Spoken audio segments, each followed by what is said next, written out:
Welcome back to the Rainy Night Storyteller. Today marks the final day of the year, a time to reflect and celebrate. I hope the past year has brought you success in your work and joy in your personal life. Tonight, let's close this chapter together by immersing ourselves in the timeless classic A Christmas Carol in Prose, being a ghost story of Christmas by Charles Dickens. If you enjoy this content, don't forget to subscribe to the channel and leave a comment below to share your thoughts. Your support inspires me to keep bringing these wonderful stories to life. Now, let's begin our journey into a haunting Christmas Eve with Ebenezer Scrooge. This is the story of Ebenezer Scrooge, a miserly and cold-hearted man who held no love for Christmas or for anyone around him.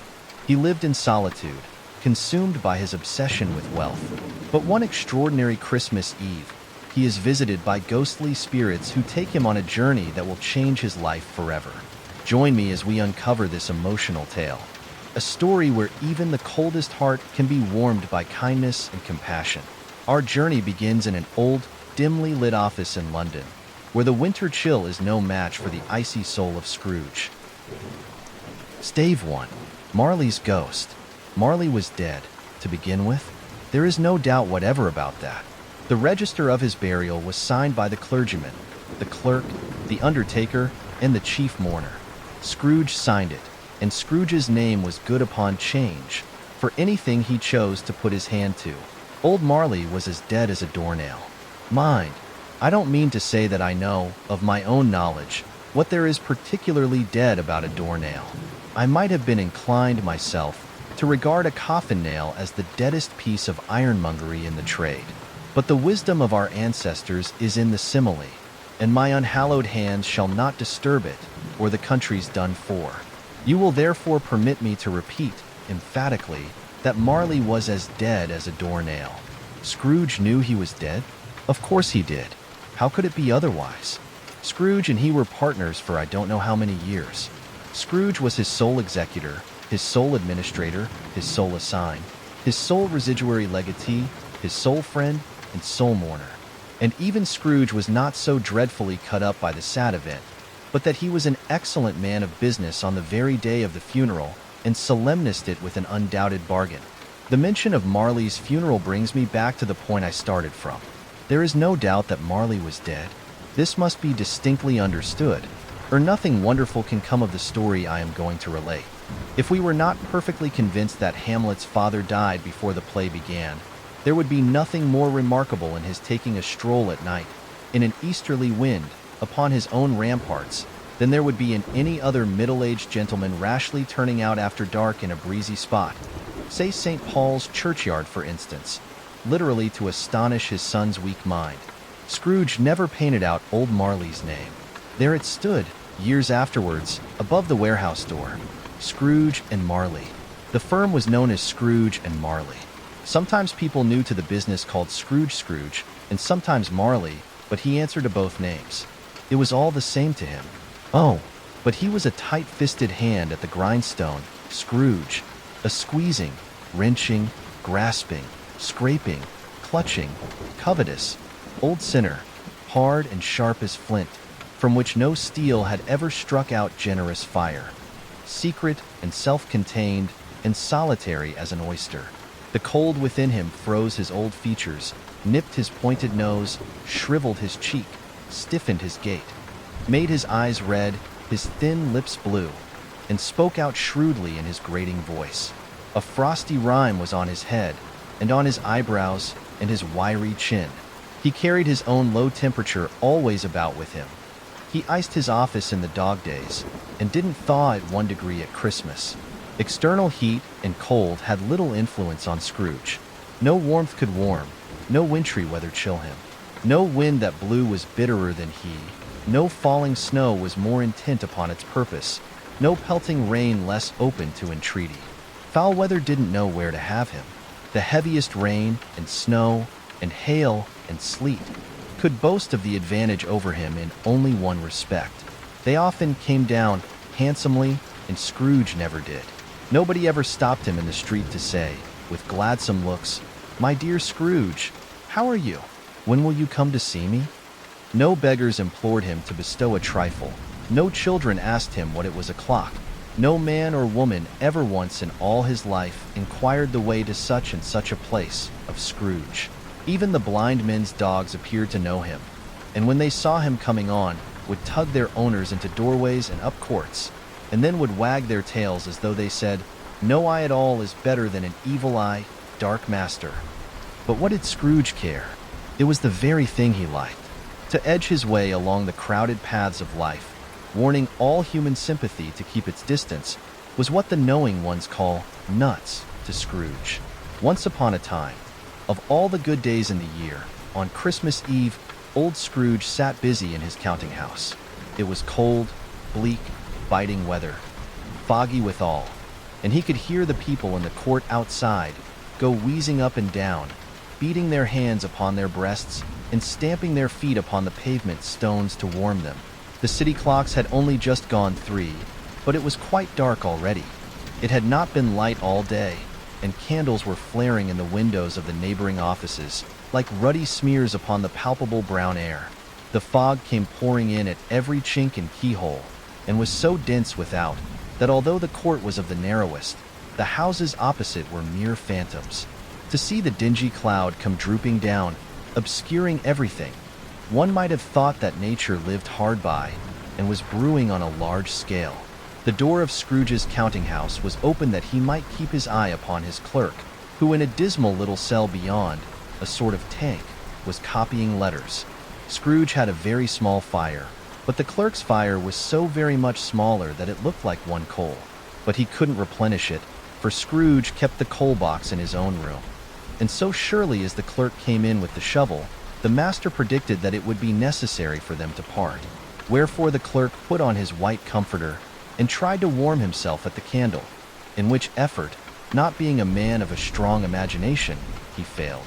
"A Merry Christmas, Uncle. God save you," cried a cheerful voice. It was the voice of Scrooge's nephew, who came upon him so quickly that this was the first intimation he had of his approach. "Bah," said Scrooge, "humbug." He had so heated himself with rapid walking in the fog and frost, this nephew of Scrooge's, that he was all in a glow. His face was ruddy and handsome. His eyes sparkled, and his breath smoked again. "Christmas a humbug, Uncle," said Scrooge's nephew. "You don't mean that, I am sure?" "I do," said Scrooge. "Merry Christmas. What right have you to be merry? What reason have you to be merry? You're poor enough." "Come, then," returned the nephew gaily. "What right have you to be dismal? What reason have you to be morose? You're rich enough." Scrooge, having no better answer ready on the spur of the moment, said, "Bah," again, and followed it up with humbug. "Don't be cross, Uncle," said the nephew. "What else can I be," returned the uncle, "when I live in such a world of fools as this? Merry Christmas. Out upon Merry Christmas. What's Christmas time to you but a time for paying bills without money? A time for finding yourself a year older, but not an hour richer? A time for balancing your books and having every item in him through a round dozen of months presented dead against you? If I could work my will," said Scrooge indignantly, "every idiot who goes about with Merry Christmas on his lips should be boiled with his own pudding and buried with a stake of holly through his heart. He should." "Uncle," pleaded the nephew. "Nephew," returned the uncle sternly, "keep Christmas in your own way, and let me keep it in mine." "Keep it," repeated Scrooge's nephew, "but you don't keep it." "Let me leave it alone, then," said Scrooge. "Much good may it do you. Much good it has ever done you. There are many things from which I might have derived good, by which I have not profited, I dare say," returned the nephew. "Christmas among the rest. But I am sure I have always thought of Christmas time, when it has come round, apart from the veneration due to its sacred name and origin, if anything belonging to it can be apart from that, as a good time. A kind, forgiving, charitable, pleasant time. The only time I know of in the long calendar of the year, when men and women seem by one consent to open their shut-up hearts freely, and to think of people below them as if they really were fellow passengers to the grave, and not another race of creatures bound on other journeys. And therefore, Uncle, though it has never put a scrap of gold or silver in my pocket, I believe that it has done me good, and will do me good, and I say, God bless it." The clerk in the tank involuntarily applauded. Becoming immediately sensible of the impropriety, he poked the fire and extinguished the last frail spark forever. "Let me hear another sound from you," said Scrooge, "and you'll keep your Christmas by losing your situation. You're quite a powerful speaker, sir," he added, turning to his nephew. "I wonder you don't go into Parliament. Don't be angry, uncle. Come, dine with us tomorrow." Scrooge said that he would see him. Yes, indeed he did. He went the whole length of the expression, and said that he would see him in that extremity first. "But why?" cried Scrooge's nephew. "Why? Why did you get married?" said Scrooge. "Because I fell in love." "Because you fell in love," growled Scrooge, as if that were the only one thing in the world more ridiculous than a Merry Christmas. "Good afternoon." "Nay, uncle, but you never came to see me before that happened. Why give it as a reason for not coming now?" "Good afternoon," said Scrooge. "I want nothing from you. I ask nothing of you. Why cannot we be friends?" "Good afternoon," said Scrooge. "I am sorry, with all my heart, to find you so resolute. We have never had any quarrel, to which I have been a party, but I have made the trial in homage to Christmas, and I'll keep my Christmas humor to the last. So a Merry Christmas, uncle." "Good afternoon," said Scrooge, "and a Happy New Year." "Good afternoon," said Scrooge. His nephew left the room without an angry word, notwithstanding. He stopped at the outer door to bestow the greetings of the season on the clerk, who, cold as he was warmer than Scrooge, for he returned them cordially. "There's another fellow," muttered Scrooge, who overheard him. "My clerk, with 15 shillings a week, and a wife and family, talking about a Merry Christmas. I'll retire to Bedlam." This lunatic, in letting Scrooge's nephew out, had let 2 other people in. They were portly gentlemen, pleasant to behold, and now stood, with their hats off, in Scrooge's office. They had books and papers in their hands, and bowed to him. "Scrooge and Marley's, I believe," said one of the gentlemen, referring to his list. "Have I the pleasure of addressing Mr. Scrooge or Mr. Marley?" "Mr. Marley has been dead these 7 years," Scrooge replied. "He died 7 years ago, this very night. We have no doubt his liberality is well represented by his surviving partner," said the gentleman, presenting his credentials. It certainly was, for they had been 2 kindred spirits. At the ominous word liberality, Scrooge frowned and shook his head and handed the credentials back. "At this festive season of the year, Mr. Scrooge," said the gentleman, taking up a pen, "it is more than usually desirable that we should make some slight provision for the poor and destitute, who suffer greatly at the present time. Many thousands are in want of common necessaries. Hundreds of thousands are in want of common comforts, sir." "Are there no prisons?" asked Scrooge. "Plenty of prisons," said the gentleman, laying down the pen again. "And the Union workhouses?" demanded Scrooge. "Are they still in operation?" "They are." "Still," returned the gentleman. "I wish I could say they were not." "The treadmill and the poor law are in full vigor, then?" said Scrooge. "Both very busy, sir." "Oh, I was afraid, from what you said at first, that something had occurred to stop them in their useful course," said Scrooge. "I'm very glad to hear it. Under the impression that they scarcely furnish Christian cheer of mind or body to the multitude," returned the gentleman. "A few of us are endeavoring to raise a fund to buy the poor some meat and drink and means of warmth. We choose this time, because it is a time, of all others, when want is keenly felt and abundance rejoices. What shall I put you down for?" "Nothing," Scrooge replied. "You wish to be anonymous?" "I wish to be left alone," said Scrooge. "Since you ask me what I wish, gentlemen, that is my answer. I don't make merry myself at Christmas, and I can't afford to make idle people merry. I help to support the establishments I have mentioned. They cost enough, and those who are badly off must go there. Many can't go there, and many would rather die." "If they would rather die," said Scrooge, "they had better do it and decrease the surplus population. Besides, excuse me, I don't know that." "But you might know it," observed the gentleman. "It's not my business," Scrooge returned. "It's enough for a man to understand his own business and not to interfere with other people's. Mine occupies me constantly. Good afternoon, gentlemen." Seeing clearly that it would be useless to pursue their point, the gentleman withdrew. Scrooge resumed his labors with an improved opinion of himself, and in a more facetious temper than was usual with him. Meanwhile, the fog and darkness thickened so that people ran about with flaring links, proffering their services to go before horses and carriages and conduct them on their way. The ancient tower of a church, whose gruff old bell was always peeping slyly down at Scrooge out of a Gothic window in the wall, became invisible and struck the hours and quarters in the clouds, with tremulous vibrations afterwards, as if its teeth were chattering in its frozen head up there. The cold became intense. In the main street, at the corner of the court, some laborers were repairing the gas pipes and had lighted a great fire in a brazier, round which a party of ragged men and boys were gathered, warming their hands and winking their eyes before the blaze in rapture. The water plug being left in solitude, its overflowing sullenly congealed and turned to misanthropic ice. The brightness of the shops where holly sprigs and berries crackled in the lamp heat of the windows made pale faces ruddy as they passed. Poulterers' and grocers' trades became a splendid joke, a glorious pageant, with which it was next to impossible to believe that such dull principles as bargain and sale had anything to do.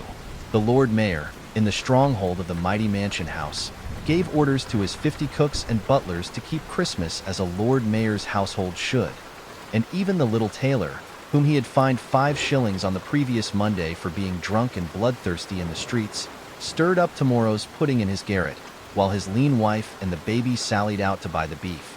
Foggier yet, and colder, piercing, searching, biting cold. If the good St. Dunstan had but nipped the evil spirit's nose with a touch of such weather as that, instead of using his familiar weapons, then indeed he would have roared to lusty purpose. The owner of one scant young nose, gnawed and mumbled by the hungry cold as bones are gnawed by dogs, stooped down at Scrooge's keyhole to regale him with a Christmas carol, but at the first sound of "God bless you, merry gentlemen, may nothing you dismay," Scrooge seized the ruler with such energy of action that the singer fled in terror, leaving the keyhole to the fog and even more congenial frost. At length the hour of shutting up the counting-house arrived. With an ill-will, Scrooge dismounted from his stool and tacitly admitted the fact to the expectant clerk in the tank, who instantly snuffed his candle out and put on his hat. "You'll want all day tomorrow, I suppose," said Scrooge. "If quite convenient, sir." "It's not convenient," said Scrooge, "and it's not fair. If I was to stop half a crown for it, you'd think yourself ill-used, I'll be bound." The clerk smiled faintly. "And yet," said Scrooge, "you don't think me ill-used when I pay a day's wages for no work." The clerk observed that it was only once a year. "A poor excuse for picking a man's pocket every 25th of December," said Scrooge, buttoning his greatcoat to the chin. "But I suppose you must have the whole day. Be here all the earlier next morning." The clerk promised that he would, and Scrooge walked out with a growl.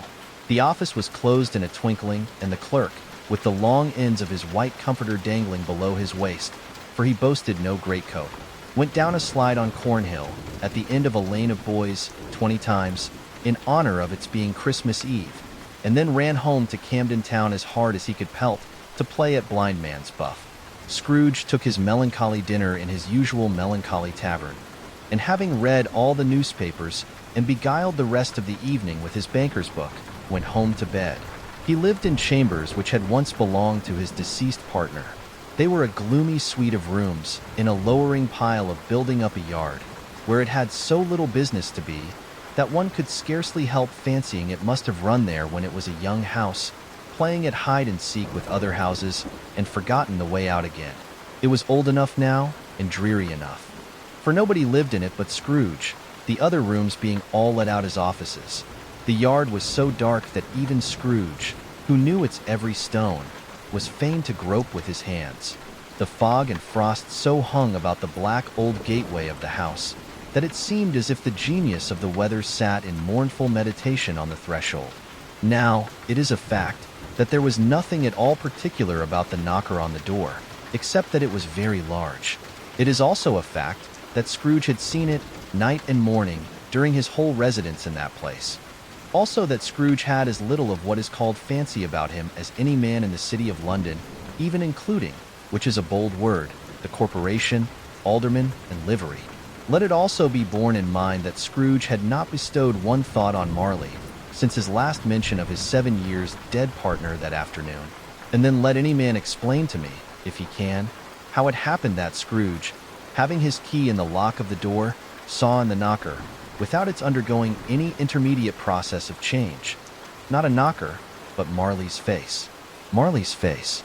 It was not an impenetrable shadow as the other objects in the yard were, but had a dismal light about it, like a bad lobster in a dark cellar.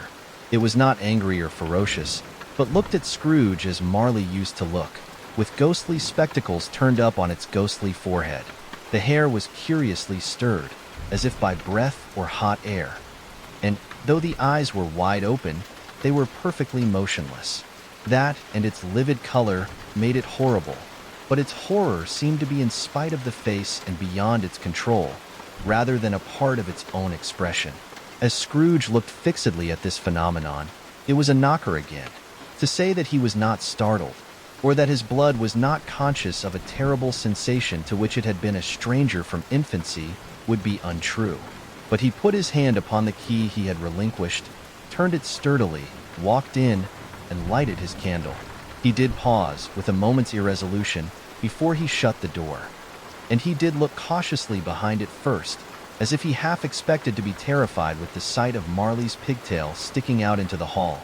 But there was nothing on the back of the door, except the screws and nuts that held the knocker on. So he said, "Pooh, pooh," and closed it with a bang. The sound resounded through the house like thunder. Every room above, and every cask in the wine merchant's cellars below, appeared to have a separate peal of echoes of its own. Scrooge was not a man to be frightened by echoes. He fastened the door, and walked across the hall, and up the stairs, slowly too, trimming his candle as he went. You may talk vaguely about driving a coach and six up a good old flight of stairs, or through a bad young Act of Parliament, but I mean to say you might have got a hearse up that staircase and taken it broadwise, with the splinter bar towards the wall and the door towards the balustrades, and done it easy. There was plenty of width for that, and room to spare, which is perhaps the reason why Scrooge thought he saw a locomotive hearse going on before him in the gloom. Half a dozen gas lamps out of the street wouldn't have lighted the entry too well, so you may suppose that it was pretty dark with Scrooge's dip. Up Scrooge went, not caring a button for that. Darkness is cheap, and Scrooge liked it. But before he shut his heavy door, he walked through his rooms to see that all was right. He had just enough recollection of the face to desire to do that. Sitting room, bedroom, lumber room, all as they should be. Nobody under the table, nobody under the sofa. A small fire in the grate, spoon and basin ready, and the little saucepan of gruel. Scrooge had a cold in his head, upon the hob. Nobody under the bed. Nobody in the closet. Nobody in his dressing gown, which was hanging up in a suspicious attitude against the wall. Lumber room as usual. Old fire guard, old shoes, 2 fish baskets, washing stand on 3 legs, and a poker. Quite satisfied, he closed his door and locked himself in. Double-locked himself in, which was not his custom. Thus secured against surprise, he took off his cravat, put on his dressing gown and slippers and his nightcap, and sat down before the fire to take his gruel. It was a very low fire indeed. Nothing on such a bitter night. He was obliged to sit close to it and brood over it before he could extract the least sensation of warmth from such a handful of fuel. The fireplace was an old one, built by some Dutch merchant long ago, and paved all round with quaint Dutch tiles, designed to illustrate the scriptures. There were Cains and Abels, Pharaoh's daughters, queens of Sheba, angelic messengers descending through the air on clouds like featherbeds, Abrahams, Belshazzars, apostles putting off to sea in butterboats, hundreds of figures to attract his thoughts. And yet that face of Marley, 7 years dead, came like the ancient prophet's rod and swallowed up the whole.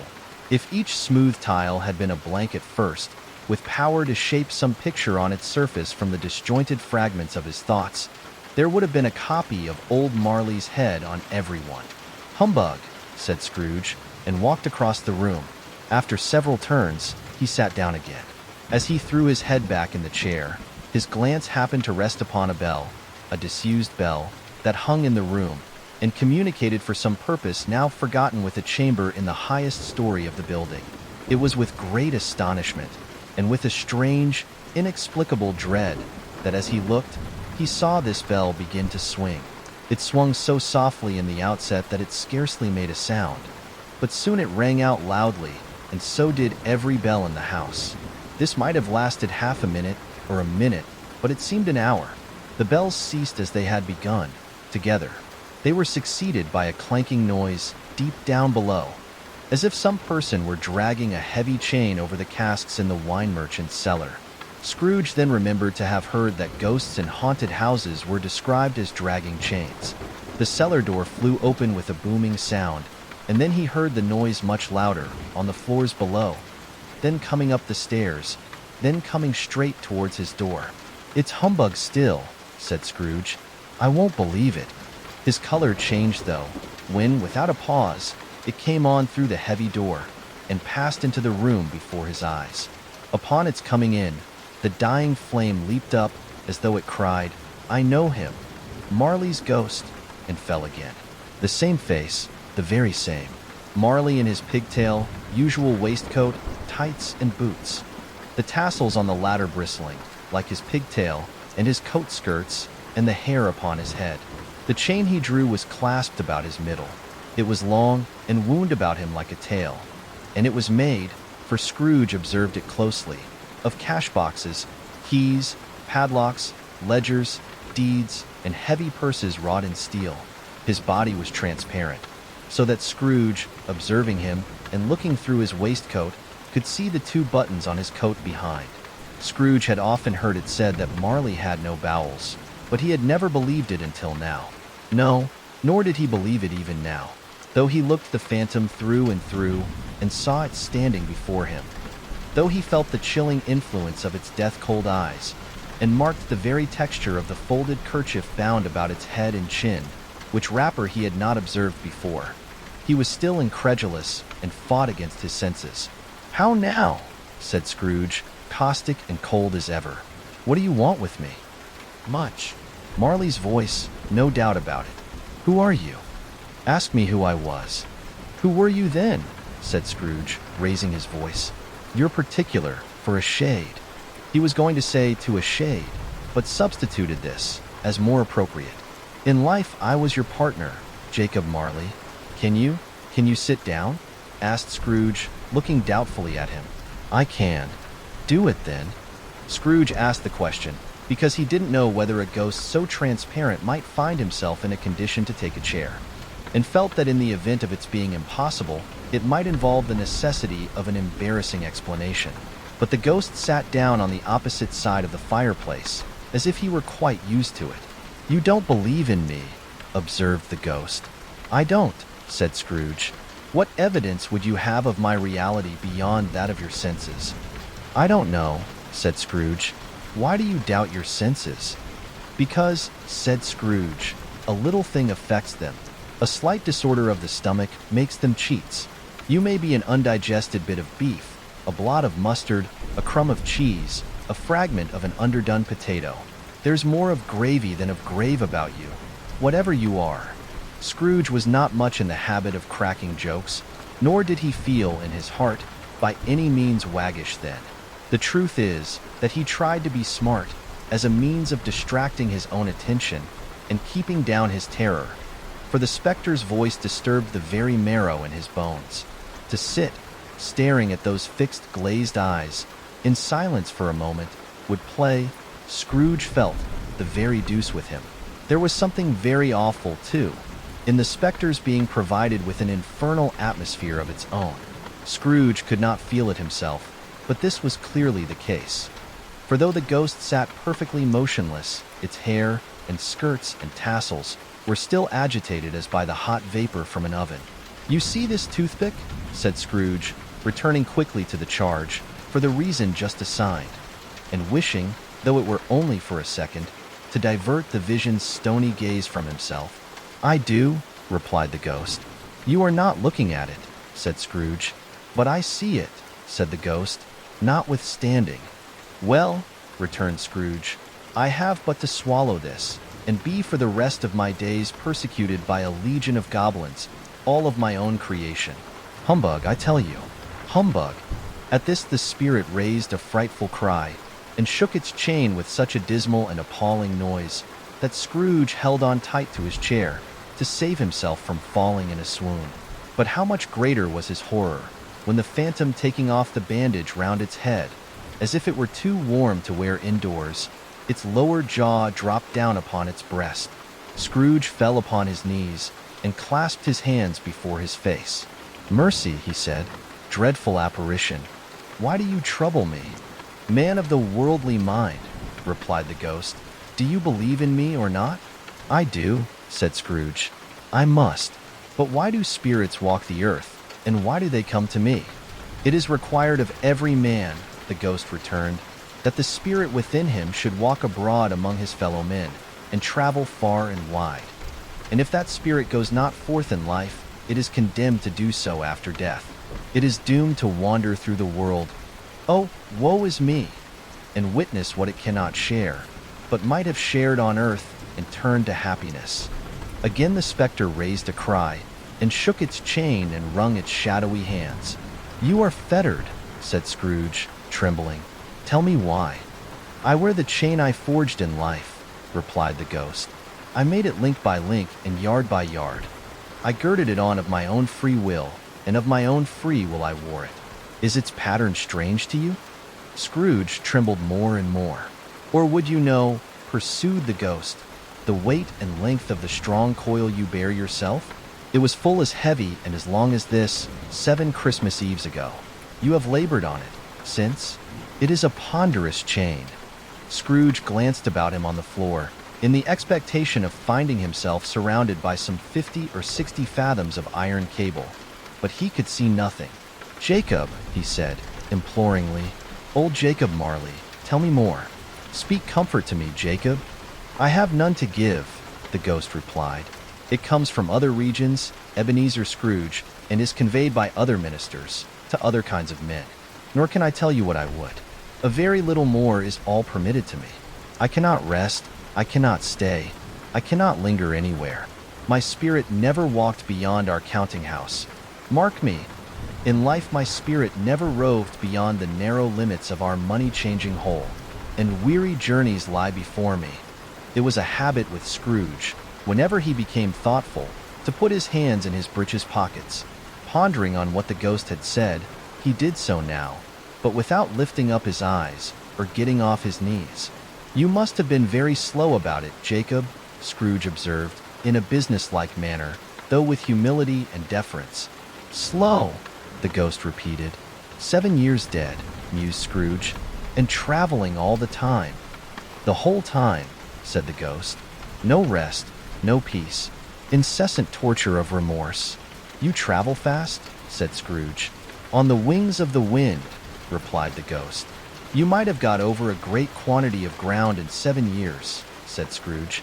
The ghost, on hearing this, set up another cry, and clanked its chain so hideously in the dead silence of the night that the ward would have been justified in indicting it for a nuisance. "Oh, captive, bound, and double-ironed," cried the phantom, "not to know that ages of incessant labor by immortal creatures, for this earth must pass into eternity before the good of which it is susceptible is all developed.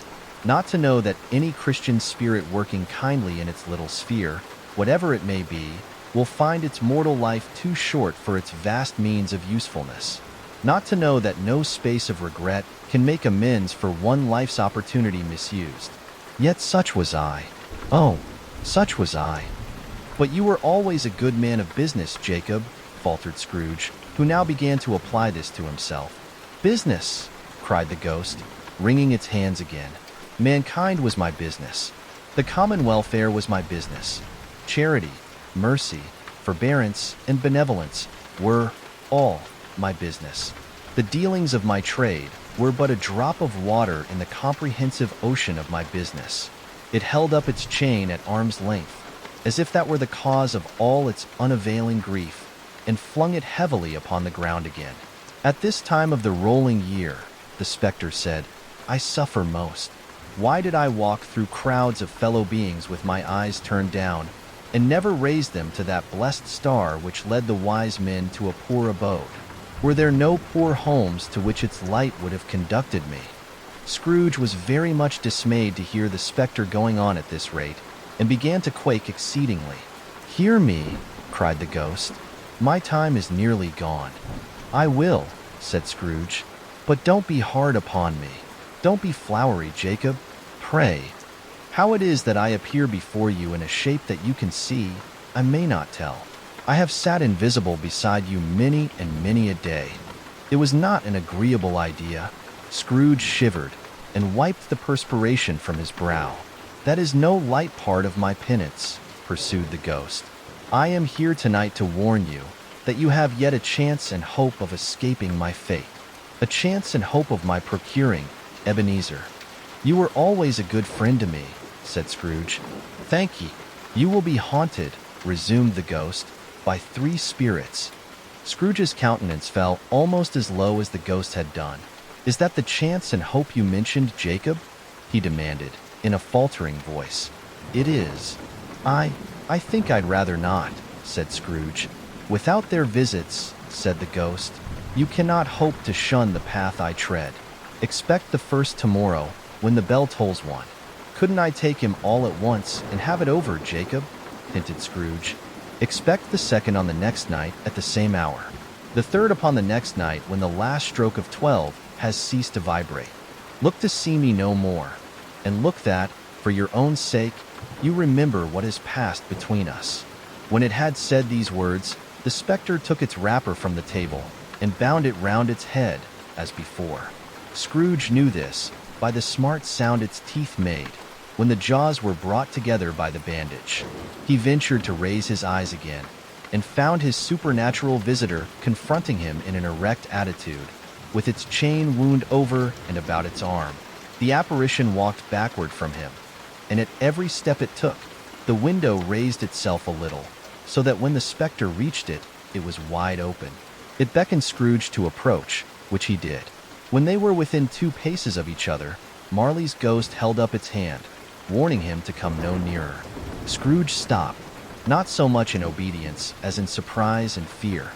For on the raising of the hand, he became sensible of confused noises in the air, incoherent sounds of lamentation and regret, wailings inexpressibly sorrowful and self-accusatory.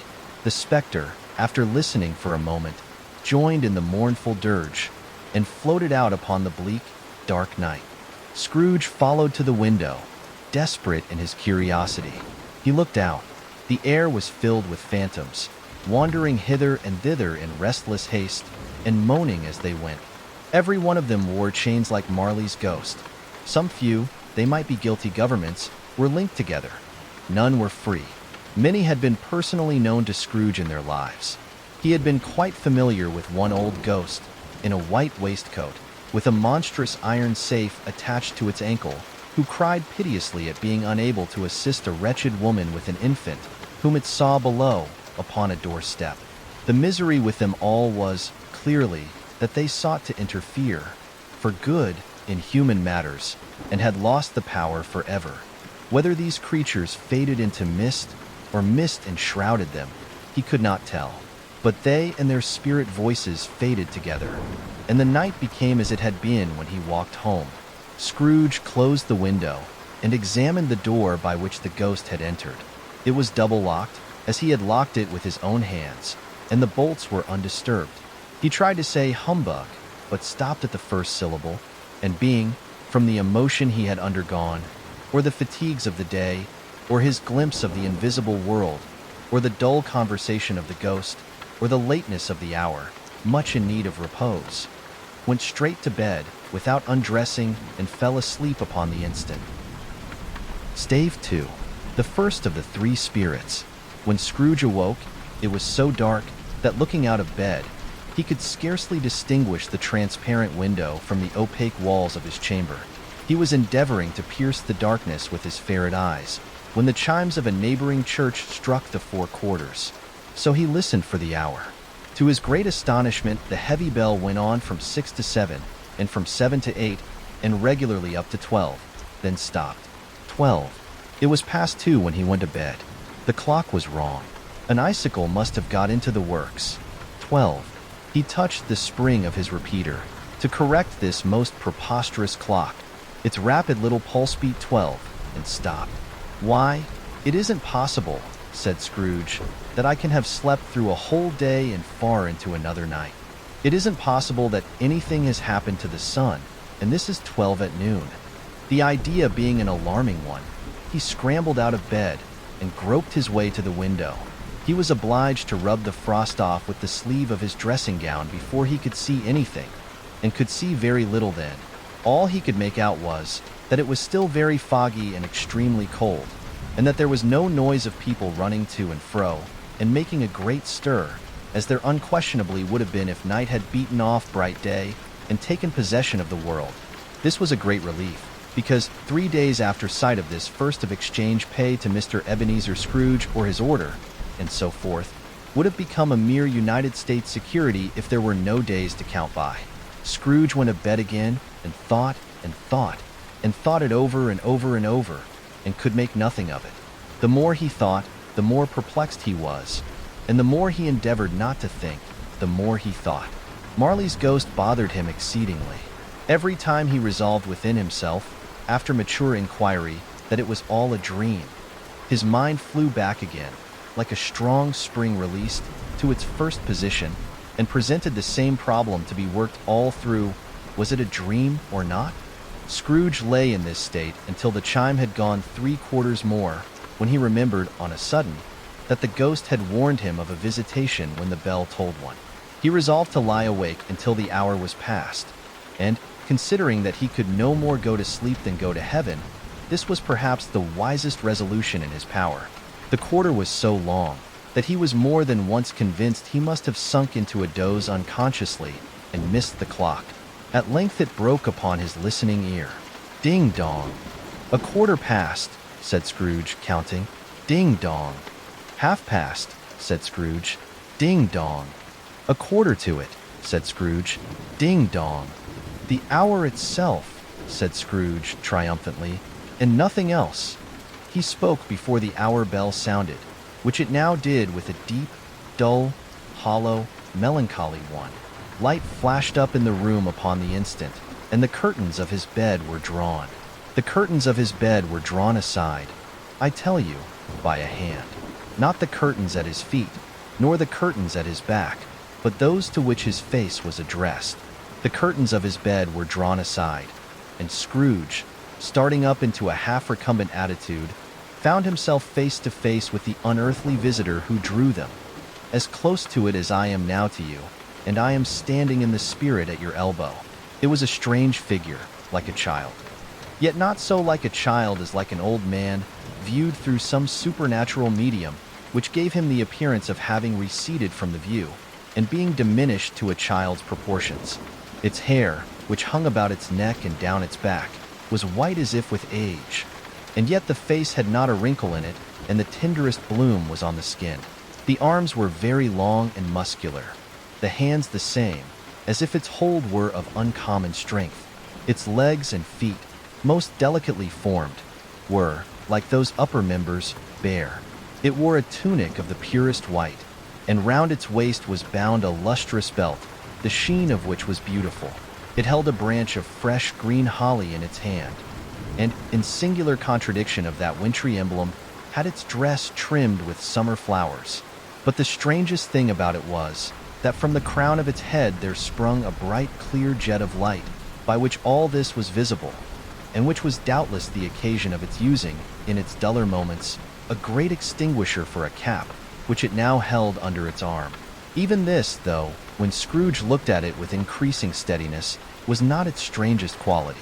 For as its belt sparkled and glittered now in one part and now in another, and what was light one instant, at another time was dark, so the figure itself fluctuated in its distinctness, being now a thing with one arm, now with one leg, now with 20 legs, now a pair of legs without a head, now a head without a body, of which dissolving parts no outline would be visible in the dense gloom wherein they melted away.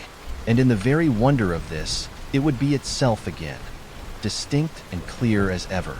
"Are you the spirit, sir, whose coming was foretold to me?" asked Scrooge. "I am." The voice was soft and gentle, singularly low, as if instead of being so close beside him, it were at a distance. "Who, and what are you?" Scrooge demanded. "I am the ghost of Christmas past." "Long past?" inquired Scrooge, observant of its dwarfish stature. "No, your past."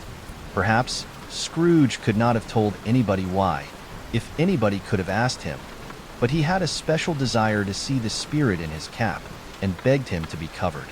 "What?" exclaimed the ghost. "Would you so soon put out, with worldly hands, the light I give?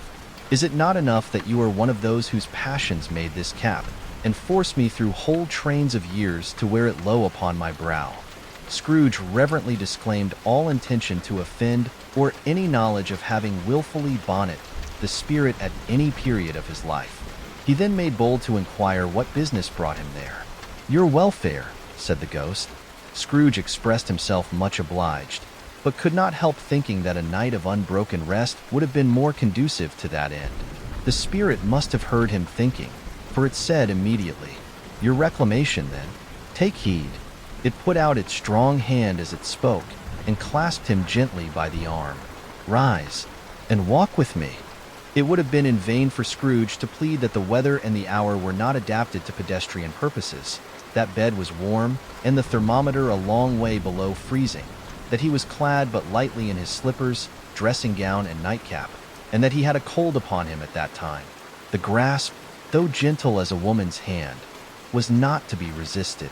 He rose, but finding that the spirit made towards the window, clasped his robe in supplication. "I am a mortal," Scrooge remonstrated, "and liable to fall." "Bear but a touch of my hand there," said the spirit, laying it upon his heart, "and you shall be upheld in more than this." As the words were spoken, they passed through the wall and stood upon an open country road, with fields on either hand. The city had entirely vanished. Not a vestige of it was to be seen. The darkness and the mist had vanished with it, for it was a clear, cold, winter day, with snow upon the ground. "Good heaven!" said Scrooge, clasping his hands together as he looked about him. "I was bred in this place. I was a boy here." The spirit gazed upon him mildly. Its gentle touch, though it had been light and instantaneous, appeared still present to the old man's sense of feeling. He was conscious of 1,000 odors floating in the air, each one connected with 1,000 thoughts and hopes and joys and cares long, long forgotten. "Your lip is trembling," said the ghost. "And what is that upon your cheek?"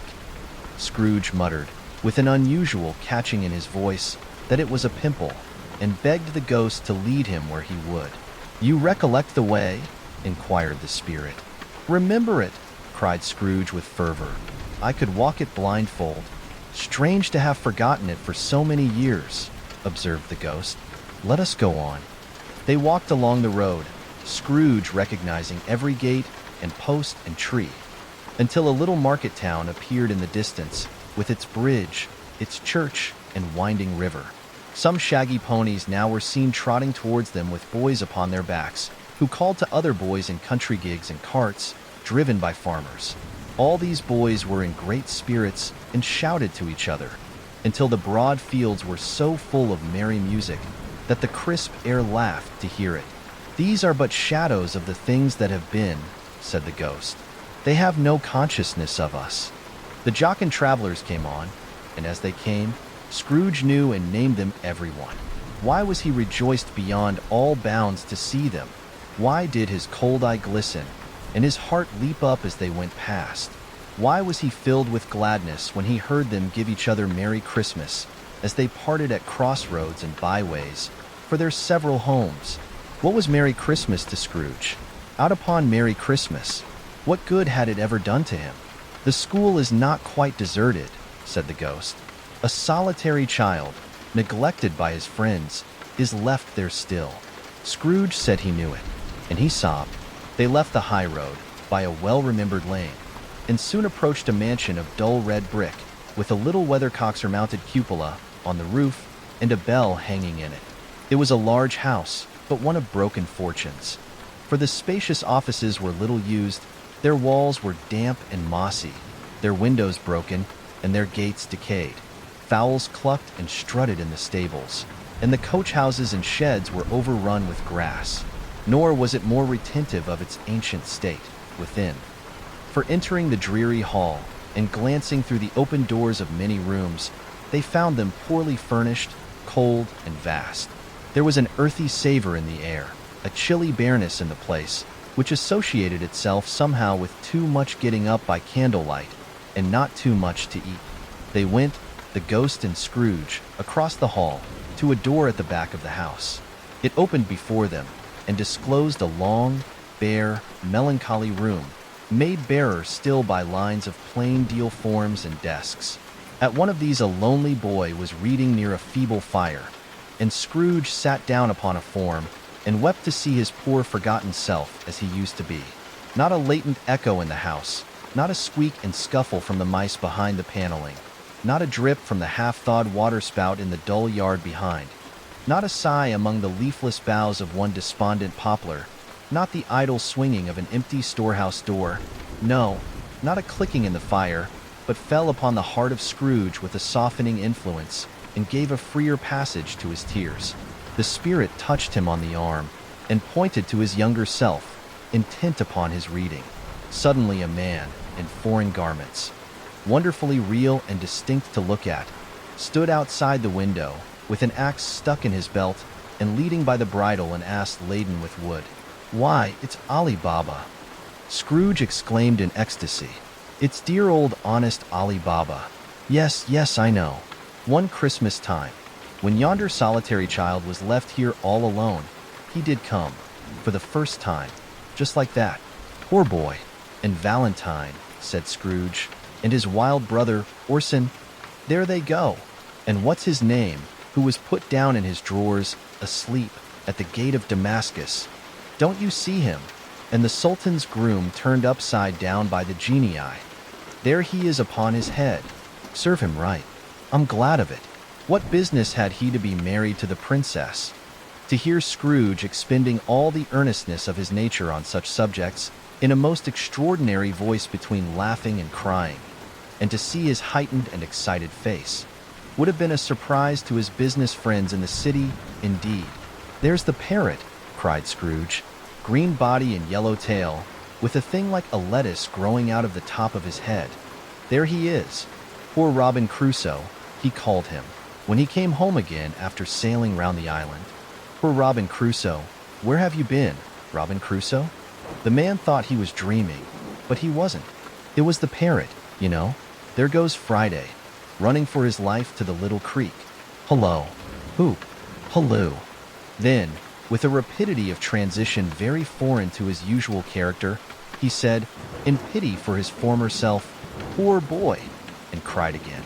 "I wish," Scrooge muttered, putting his hand in his pocket and looking about him after drying his eyes with his cuff, "but it's too late now." "What is the matter?" asked the spirit. "Nothing," said Scrooge. "Nothing. There was a boy singing a Christmas carol at my door last night. I should like to have given him something. That's all." The ghost smiled thoughtfully and waved its hand, saying as it did so, "Let us see another Christmas." Scrooge's former self grew larger at the words, and the room became a little darker and more dirty. The panels shrunk, the windows cracked. Fragments of plaster fell out of the ceiling, and the naked lads were shown instead. But how all this was brought about, Scrooge knew no more than you do. He only knew that it was quite correct, that everything had happened so, that there he was alone again, when all the other boys had gone home for the jolly holidays. He was not reading now, but walking up and down despairingly. Scrooge looked at the ghost, and with a mournful shaking of his head, glanced anxiously towards the door. It opened, and a little girl, much younger than the boy, came darting in, and putting her arms about his neck and often kissing him, addressed him as her dear, dear brother. "I have come to bring you home, dear brother," said the child, clapping her tiny hands and bending down to laugh. "To bring you home, home, home." "Home, little fan," returned the boy.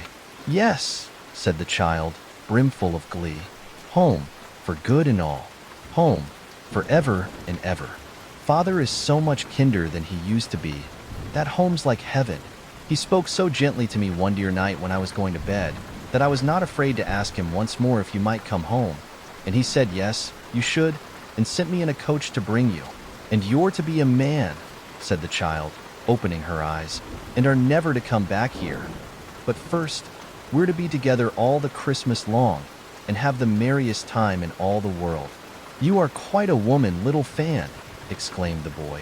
She clapped her hands and laughed and tried to touch his head, but being too little, laughed again and stood on tiptoe to embrace him.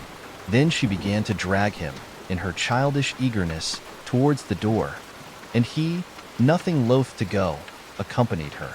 A terrible voice in the hall cried, "Bring down Master Scrooge's box there," and in the hall appeared the schoolmaster himself, who glared on Master Scrooge with a ferocious condescension and threw him into a dreadful state of mind by shaking hands with him. He then conveyed him and his sister into the veriest old well of a shivering best parlor that ever was seen, where the maps upon the wall and the celestial and terrestrial globes in the windows were waxy with cold. Here he produced a decanter of curiously light wine and a block of curiously heavy cake, and administered installments of those dainties to the young people, at the same time sending out a meager servant to offer a glass of something to the postboy, who answered that he thanked the gentleman, but if it was the same tap as he had tasted before, he had rather not. Master Scrooge's trunk being by this time tied on to the top of the chaise, the children bade the schoolmaster goodbye right willingly, and getting into it, drove gaily down the garden sweep, the quick wheels dashing the hoarfrost and snow from off the dark leaves of the evergreens like spray. Always a delicate creature, whom a breath might have withered, said the ghost, but she had a large heart. So she had, cried Scrooge. You're right. I will not gainsay it, spirit. God forbid. She died a woman, said the ghost, and had, as I think, children. One child, Scrooge returned. True, said the ghost. Your nephew. Scrooge seemed uneasy in his mind, and answered briefly, yes. Although they had but that moment left the school behind them, they were now in the busy thoroughfares of a city, where shadowy passengers passed and repassed, where shadowy carts and coaches battled for the way, and all the strife and tumult of a real city were. It was made plain enough, by the dressing of the shops, that here too it was Christmas time again. But it was evening, and the streets were lighted up.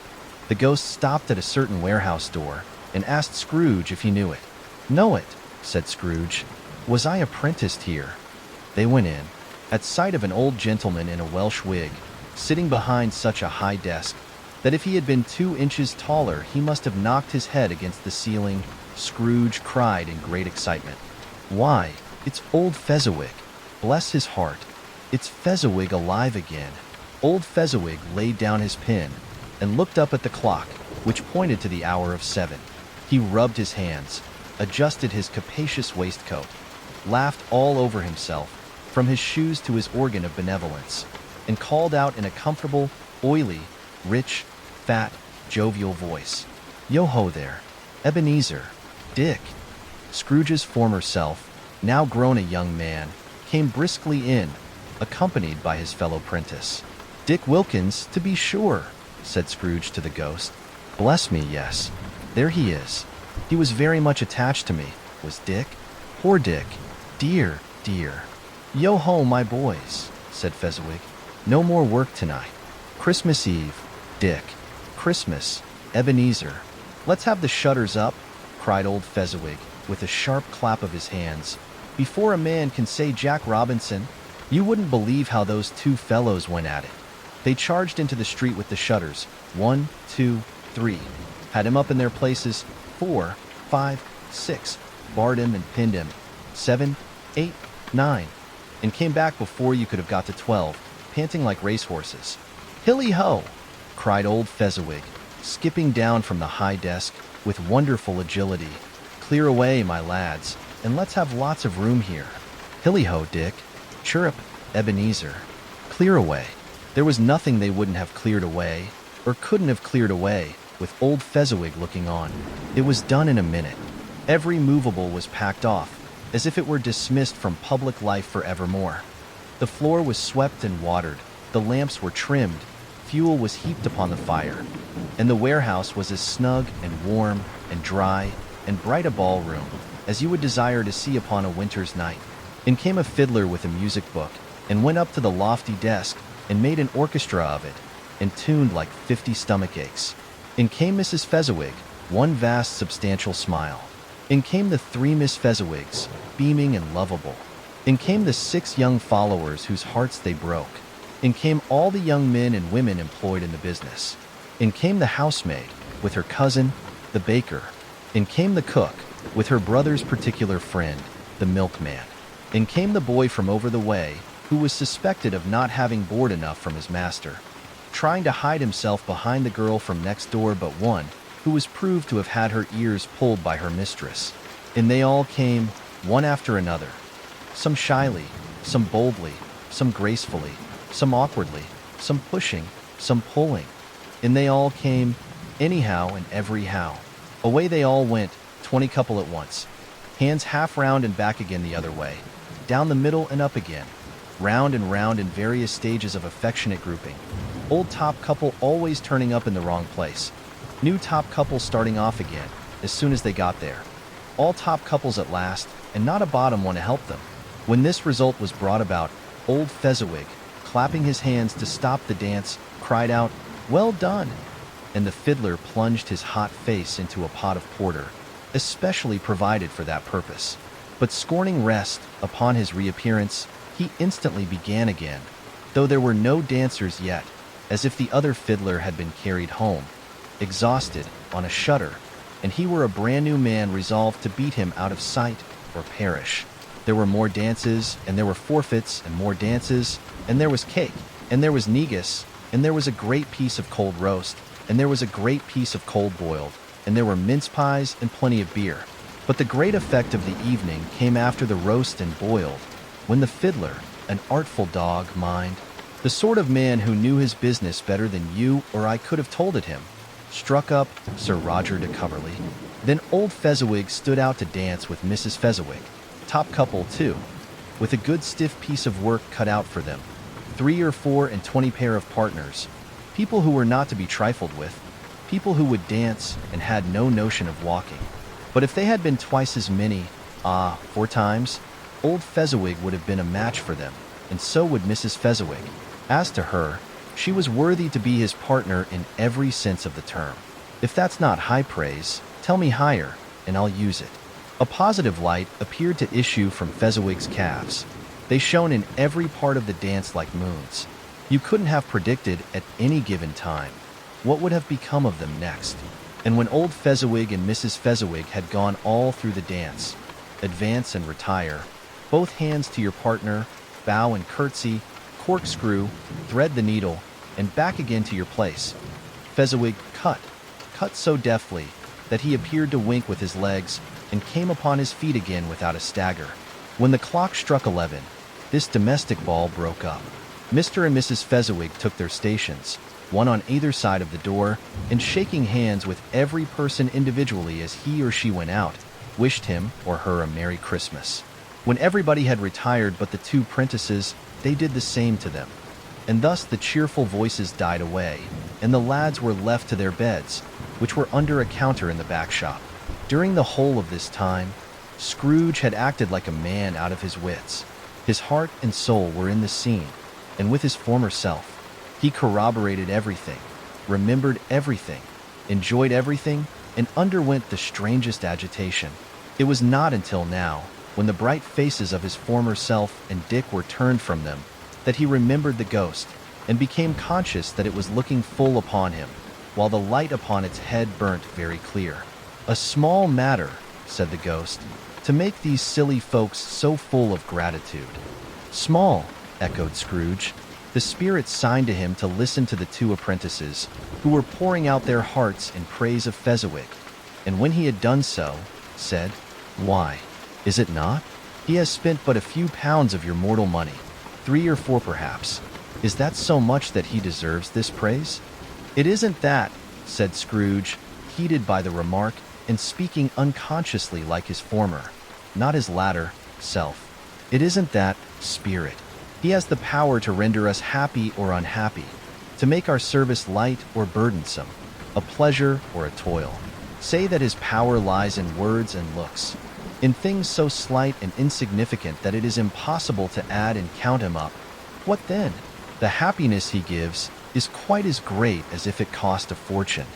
He felt the Spirit's glance and stopped. "What is the matter?" asked the ghost. "Nothing particular," said Scrooge. "Something, I think?" the ghost insisted. "No," said Scrooge, "no. I should like to be able to say a word or two to my clerk just now. That's all." His former self turned down the lamps as he gave utterance to the wish, and Scrooge and the ghost again stood side by side in the open air. "My time grows short," observed the Spirit. "Quick." This was not addressed to Scrooge, or to anyone whom he could see, but it produced an immediate effect. For again Scrooge saw himself. He was older now, a man in the prime of life. His face had not the harsh and rigid lines of later years, but it had begun to wear the signs of care and avarice. There was an eager, greedy, restless motion in the eye, which showed the passion that had taken root and where the shadow of the growing tree would fall. He was not alone, but sat by the side of a fair young girl in a mourning dress, in whose eyes there were tears which sparkled in the light that shone out of the ghost of Christmas past. "It matters little," she said softly. "To you, very little. Another idol has displaced me, and if it can cheer and comfort you in time to come, as I would have tried to do, I have no just cause to grieve." "What idol has displaced you?" he rejoined. "A golden one. This is the even-handed dealing of the world," he said. "There is nothing on which it is so hard as poverty, and there is nothing it professes to condemn with such severity as the pursuit of wealth." "You fear the world too much," she answered gently. "All your other hopes have merged into the hope of being beyond the chance of its sordid reproach. I have seen your nobler aspirations fall off one by one, until the master passion, gain, engrosses you. Have I not?" "What then?" he retorted. "Even if I have grown so much wiser, what then? I am not changed towards you." She shook her head. "Am I? Our contract is an old one. It was made when we were both poor and content to be so, until, in good season, we could improve our worldly fortune by our patient industry. You were changed. When it was made, you were another man." "I was a boy," he said impatiently. "Your own feeling tells you that you were not what you are," she returned. "I am. That which promised happiness when we were one in heart is fraught with misery now that we are two. How often and how keenly I have thought of this, I will not say. It is enough that I have thought of it and can release you. Have I ever sought release? In words? No, never. In what, then? In a changed nature, in an altered spirit, in another atmosphere of life, another hope as its great end, in everything that made my love of any worth or value in your sight. If this had never been between us," said the girl, looking mildly, but with steadiness upon him. "Tell me, would you seek me out and try to win me now?" "Ah, no." He seemed to yield to the justice of this supposition, in spite of himself, but he said with a struggle, "You think not?" "I would gladly think otherwise if I could," she answered. "Heaven knows.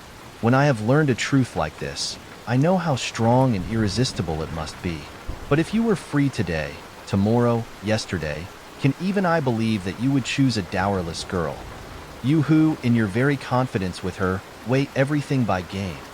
Or, choosing her, if for a moment you were false enough to your one guiding principle to do so, do I not know that your repentance and regret would surely follow? I do, and I release you, with a full heart, for the love of him you once were." He was about to speak, but with her head turned from him, she resumed. "You may, the memory of what is past half makes me hope you will, have pain in this, a very, very brief time, and you will dismiss the recollection of it, gladly, as an unprofitable dream, from which it happened well that you awoke. May you be happy in the life you have chosen." She left him, and they parted. "Spirit," said Scrooge, "show me no more. Conduct me home. Why do you delight to torture me?" "One shadow more," exclaimed the ghost. "No more. cried Scrooge. "No more. I don't wish to see it. Show me no more." But the relentless ghost pinioned him in both his arms and forced him to observe what happened next. They were in another scene and place, a room, not very large or handsome, but full of comfort. Near to the winter fire sat a beautiful young girl, so like that last that Scrooge believed it was the same, until he saw her, now a comely matron, sitting opposite her daughter. The noise in this room was perfectly tumultuous, for there were more children there than Scrooge in his agitated state of mind could count. And, unlike the celebrated herd in the poem, they were not 40 children conducting themselves like one, but every child was conducting itself like 40. The consequences were uproarious beyond belief, but no one seemed to care. On the contrary, the mother and daughter laughed heartily and enjoyed it very much, and the latter, soon beginning to mingle in the sports, got pillaged by the young brigands most ruthlessly. What would I not have given to be one of them? Though I never could have been so rude. No, no, I wouldn't for the wealth of all the world have crushed that braided hair and torn it down. And for the precious little shoe, I wouldn't have plucked it off, God bless my soul, to save my life. As to measuring her waist in sport, as they did, bold young brood, I couldn't have done it. I should have expected my arm to have grown round it for a punishment and never come straight again. And yet I should have dearly liked, I own, to have touched her lips, to have questioned her, that she might have opened them, to have looked upon the lashes of her downcast eyes and never raised a blush, to have let loose waves of hair, an inch of which would be a keepsake beyond price. In short, I should have liked, I do confess, to have had the lightest license of a child, and yet to have been man enough to know its value. But now a knocking at the door was heard, and such a rush immediately ensued that she with laughing face and plundered dress was borne towards at the center of a flushed and boisterous group, just in time to greet the father, who came home attended by a man laden with Christmas toys and presents. Then the shouting and the struggling, and the onslaught that was made on the defenseless porter, the scaling him with chairs for ladders to dive into his pockets, despoil him of brown paper parcels, hold on tight by his cravat, hug him round his neck, pommel his back, and kick his legs in irrepressible affection. The shouts of wonder and delight with which the development of every package was received. The terrible announcement that the baby had been taken in the act of putting a doll's frying pan into his mouth, and was more than suspected of having swallowed a fictitious turkey glued on a wooden platter.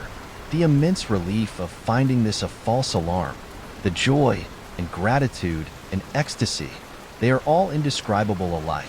It is enough that by degrees the children and their emotions got out of the parlor, and by one stair at a time, up to the top of the house, where they went to bed and so subsided.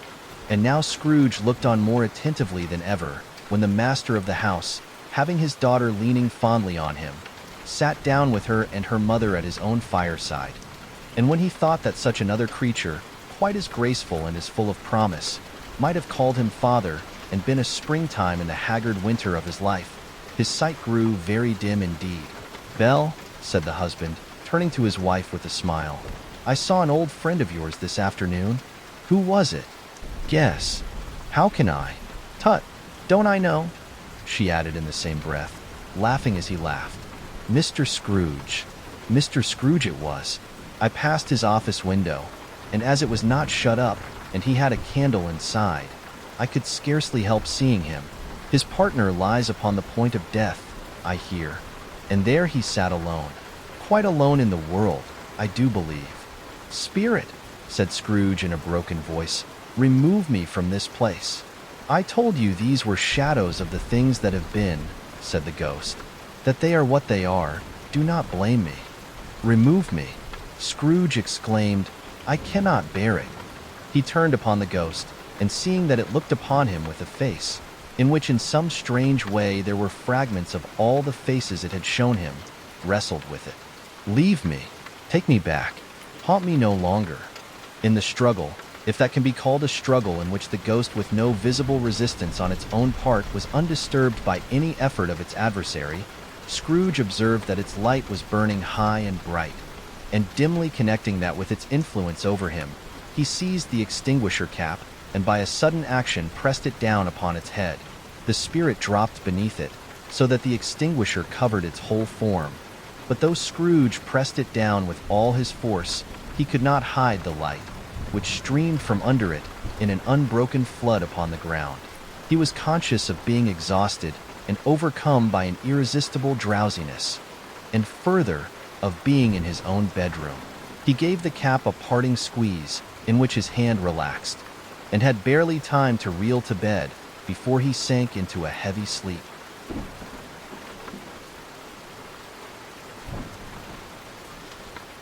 Stave 3, the second of the three spirits. Awaking in the middle of a prodigiously tough snore, and sitting up in bed to get his thoughts together, Scrooge had no occasion to be told that the bell was again upon the stroke of one. He felt that he was restored to consciousness in the right nick of time, for the especial purpose of holding a conference with the second messenger dispatched to him through Jacob Marley's intervention. But finding that he turned uncomfortably cold when he began to wonder which of his curtains this new specter would draw back, he put them every one aside with his own hands, and lying down again, established a sharp lookout all round the bed, for he wished to challenge the spirit on the moment of its appearance, and did not wish to be taken by surprise and made nervous. Gentlemen of the free and easy sort, who plume themselves on being acquainted with a move or two, and being usually equal to the time of day, express the wide range of their capacity for adventure by observing that they are good for anything from pitch and toss to manslaughter, between which opposite extremes, no doubt, there lies a tolerably wide and comprehensive range of subjects. Without venturing for Scrooge quite as heartily as this, I don't mind calling on you to believe that he was ready for a good broad field of strange appearances, and that nothing between a baby and rhinoceros would have astonished him very much. Now, being prepared for almost anything, he was not by any means prepared for nothing, and consequently, when the bell struck one, and no shape appeared, he was taken with a violent fit of trembling. 5 minutes, 10 minutes, a quarter of an hour went by, yet nothing came. All this time, he lay upon his bed, the very core and center of a blaze of ruddy light, which streamed upon it when the clock proclaimed the hour, and which, being only light, was more alarming than a dozen ghosts, as he was powerless to make out what it meant or would be at, and was sometimes apprehensive that he might be at that very moment an interesting case of spontaneous combustion, without having the consolation of knowing it. At last, however, he began to think, as you or I would have thought at first. For it is always the person not in the predicament who knows what ought to have been done in it, and would unquestionably have done it too.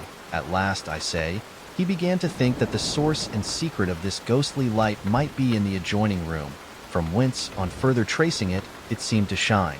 This idea taking full possession of his mind, he got up softly and shuffled in his slippers to the door. The moment Scrooge's hand was on the lock, a strange voice called him by his name, and bade him enter. He obeyed. It was his own room. There was no doubt about that. But it had undergone a surprising transformation. The walls and ceiling were so hung with living green that it looked a perfect grove, from every part of which bright gleaming berries glistened. The crisp leaves of holly, mistletoe, and ivy reflected back the light, as if so many little mirrors had been scattered there. And such a mighty blaze went roaring up the chimney as that dull petrification of a hearth had never known in Scrooge's time, or Marley's, or for many and many a winter season gone. Heaped up on the floor, to form a kind of throne, were turkeys, geese, game, poultry, brawn, great joints of meat, sucking pigs, long wreaths of sausages, mince pies, plum puddings, barrels of oysters, red-hot chestnuts, cherry-cheeked apples, juicy oranges, luscious pears, immense twelfth cakes, and seething bowls of punch that made the chamber dim with their delicious steam. In easy state upon this couch, there sat a jolly giant, glorious to see, who bore a glowing torch, in shape not unlike Plenty's horn, and held it up, high up, to shed its light on Scrooge, as he came peeping round the door.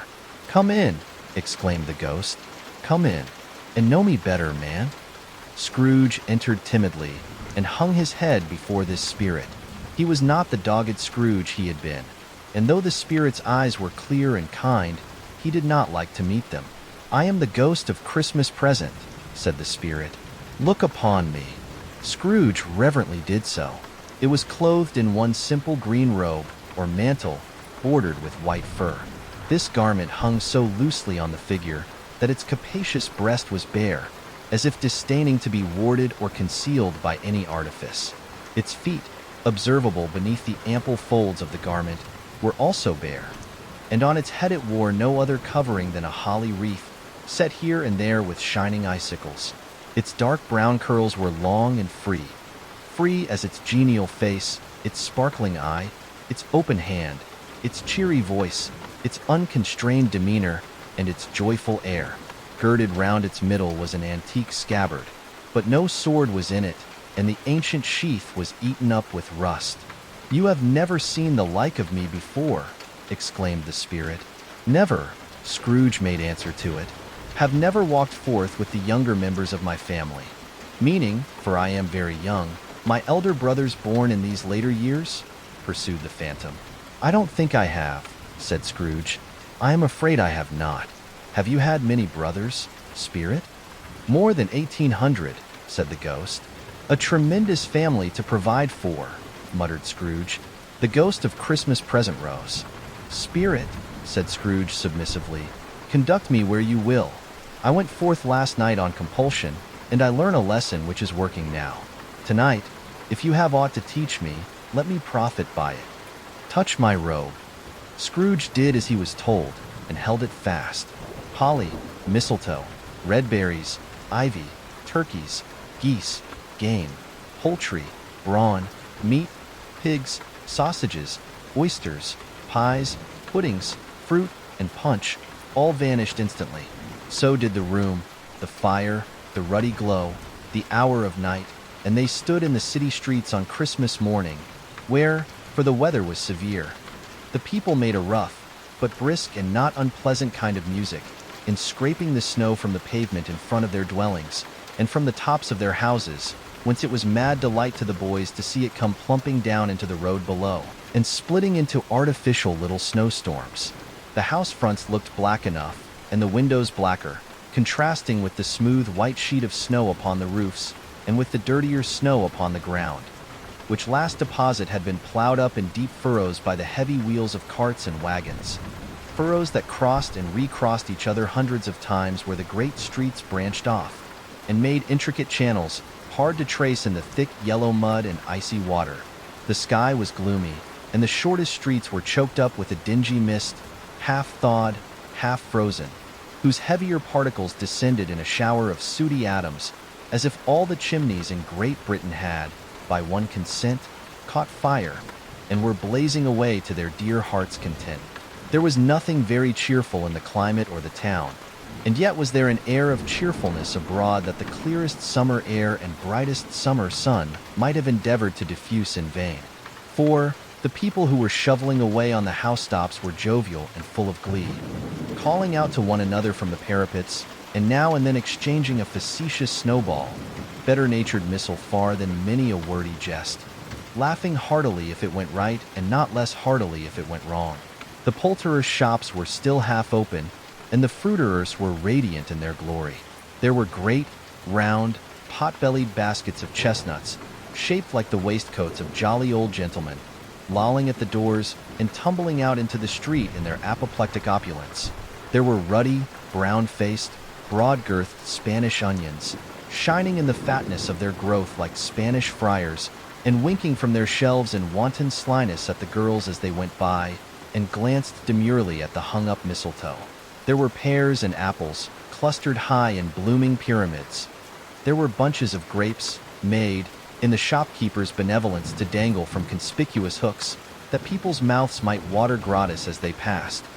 There were piles of filberts, mossy and brown, recalling, in their fragrance, ancient walks among the woods, and pleasant shufflings ankle-deep through withered leaves.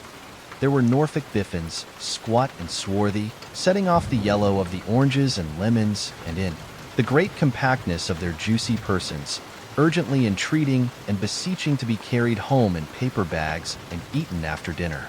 The very gold and silver fish, set forth among these choice fruits in a bowl, though members of a dull and stagnant-blooded race, appeared to know that there was something going on, and to a fish, went gasping round and round their little world in slow and passionless excitement. The grocers, oh, the grocers, nearly closed, with perhaps 2 shutters down, or 1. But through those gaps such glimpses. It was not alone that the scales descending on the counter made a merry sound, or that the twine and roller parted company so briskly, or that the canisters were rattled up and down like juggling tricks, or even that the blended scents of tea and coffee were so grateful to the nose, or even that the raisins were so plentiful and rare, the almonds so extremely white, the sticks of cinnamon so long and straight, the other spices so delicious, the candied fruits so caked and spotted with molten sugar as to make the coldest lookers-on feel faint and subsequently bilious. Nor was it that the figs were moist and pulpy, or that the French plums blushed in modest tartness from their highly decorated boxes, or that everything was good to eat and in its Christmas dress. But the customers were all so hurried and so eager in the hopeful promise of the day that they tumbled up against each other at the door, crashing their wicker baskets wildly, and left their purchases upon the counter, and came running back to fetch them, and committed hundreds of the like mistakes, in the best humor possible, while the grocer and his people were so frank and fresh that the polished hearts with which they fastened their aprons behind might have been their own, worn outside for general inspection, and for Christmas daws to peck at if they chose. But soon the steeples called good people all to church and chapel, and away they came, flocking through the streets in their best clothes and with their gayest faces. And at the same time there emerged from scores of by-streets, lanes, and nameless turnings innumerable people, carrying their dinners to the bakers' shops. The sight of these poor revelers appeared to interest the spirit very much, for he stood with Scrooge beside him in a baker's doorway, and taking off the covers as their bearers passed, sprinkled incense on their dinners from his torch. And it was a very uncommon kind of torch, for once or twice when there were angry words between some dinner carriers who had jostled each other, he shed a few drops of water on them from it, and their good humor was restored directly. For they said it was a shame to quarrel upon Christmas Day. And so it was. God love it, so it was. In time the bells ceased, and the bakers were shut up. And yet there was a genial shadowing forth of all these dinners and the progress of their cooking, in the thawed blotch of wet above each baker's oven, where the pavement smoked as if its stones were cooking too. "Is there a peculiar flavor in what you sprinkle from your torch?" asked Scrooge. "There is. My own." "Would it apply to any kind of dinner on this day?" asked Scrooge. "To any kindly given. To a poor one most." "Why to a poor one most?" asked Scrooge. "Because it needs it most." "Spirit," said Scrooge, after a moment's thought, "I wonder you, of all the beings in the many worlds about us, should desire to cramp these people's opportunities of innocent enjoyment." "Aye," cried the spirit, "you would deprive them of their means of dining every 7th day, often the only day on which they can be said to dine at all," said Scrooge. "Wouldn't you?" "Aye," cried the spirit. "You seek to close these places on the 7th day?" said Scrooge. "And it comes to the same thing." "I seek," exclaimed the spirit. "Forgive me if I am wrong. It has been done in your name, or at least in that of your family," said Scrooge. "There are some upon this earth of yours," returned the spirit, "who lay claim to know us, and who do their deeds of passion, pride, ill will, hatred, envy, bigotry, and selfishness in our name, who are as strange to us and all our kith and kin as if they had never lived. Remember that, and charge their doings on themselves, not us." Scrooge promised that he would, and they went on, invisible, as they had been before, into the suburbs of the town. It was a remarkable quality of the ghost, which Scrooge had observed at the baker's, that notwithstanding his gigantic size, he could accommodate himself to any place with ease, and that he stood beneath a low roof quite as gracefully and like a supernatural creature as it was possible he could have done in any lofty hall. And perhaps it was the pleasure the good spirit had in showing off this power of his, or else it was his own kind, generous, hearty nature, and his sympathy with all poor men, that led him straight to Scrooge's clerks. For there he went, and took Scrooge with him, holding to his robe. And on the threshold of the door the spirit smiled, and stopped to bless Bob Cratchit's dwelling with the sprinkling of his torch. Think of that! Bob had but 15 bob a week himself. He pocketed on Saturdays but 15 copies of his Christian name, and yet the ghost of Christmas present blessed his four-roomed house. Then up rose Mrs. Cratchit, Cratchit's wife, dressed out but poorly in a twice-turned gown, but brave in ribbons, which are cheap and make a goodly show for sixpence. And she laid the cloth, assisted by Belinda Cratchit, second of her daughters, also brave in ribbons, while Master Peter Cratchit plunged a fork into the saucepan of potatoes, and getting the corners of his monstrous shirt collar, Bob's private property, conferred upon his son and heir in honor of the day, into his mouth, rejoiced to find himself so gallantly attired, and yearned to show his linen in the fashionable parks. And now two smaller Cratchits, boy and girl, came tearing in, screaming that outside the baker's they had smelt the goose and known it for their own. And basking in luxurious thoughts of sage and onion, these young Cratchits danced about the table and exalted Master Peter Cratchit to the skies, while he, not proud, although his collars nearly choked him, blew the fire until the slow potatoes bubbling up knocked loudly at the saucepan lid to be let out and peeled. "What has ever got your precious father, then?" said Mrs. Cratchit.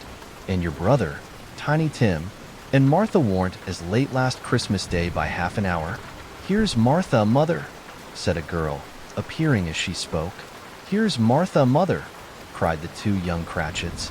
"Hurrah! There's such a goose, Martha."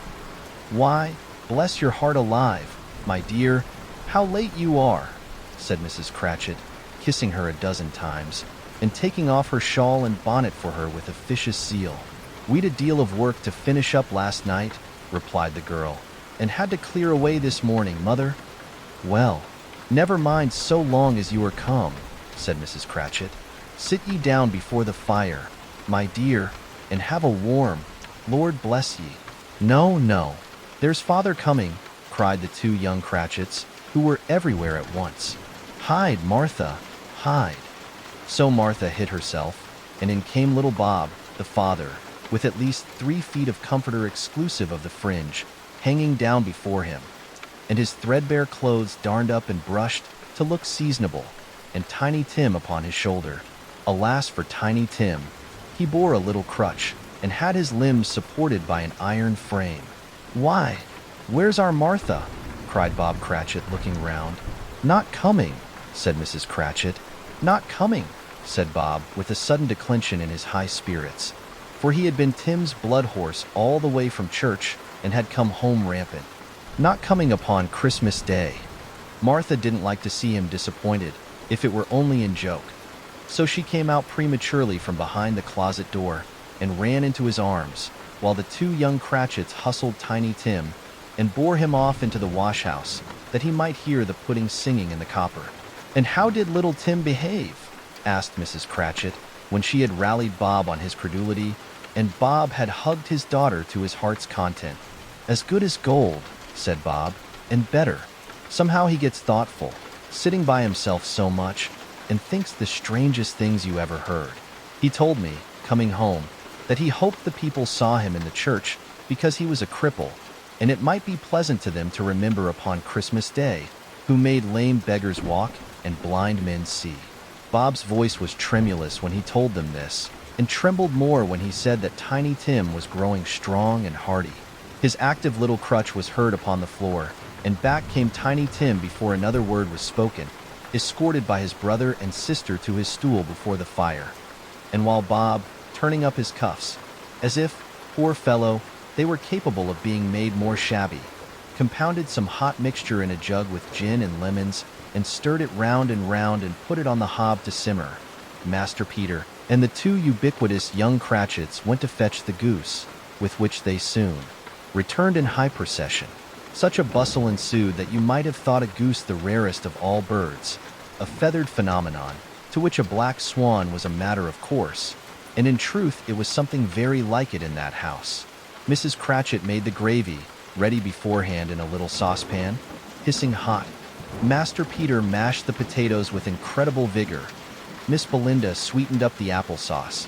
Martha dusted the hot plates. Bob took Tiny Tim beside him in a tiny corner at the table.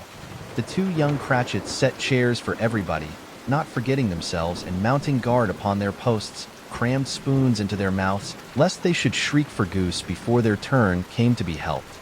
At last the dishes were set on, and grace was said. It was succeeded by a breathless pause, as Mrs. Cratchit, looking slowly all along the carving knife, prepared to plunge it in the breast. But when she did, and when the long-expected gush of stuffing issued forth, one murmur of delight arose all round the board, and even Tiny Tim, excited by the two young Cratchits, beat on the table with the handle of his knife and feebly cried hurrah. There never was such a goose. Bob said he didn't believe there ever was such a goose cooked. Its tenderness and flavor, size and cheapness were the themes of universal admiration. Eked out by applesauce and mashed potatoes, it was a sufficient dinner for the whole family. Indeed, as Mrs. Cratchit said with great delight, surveying one small atom of a bone upon the dish, they hadn't ate it all at last. Yet everyone had had enough, and the youngest Cratchits in particular were steeped in sage and onion to the eyebrows.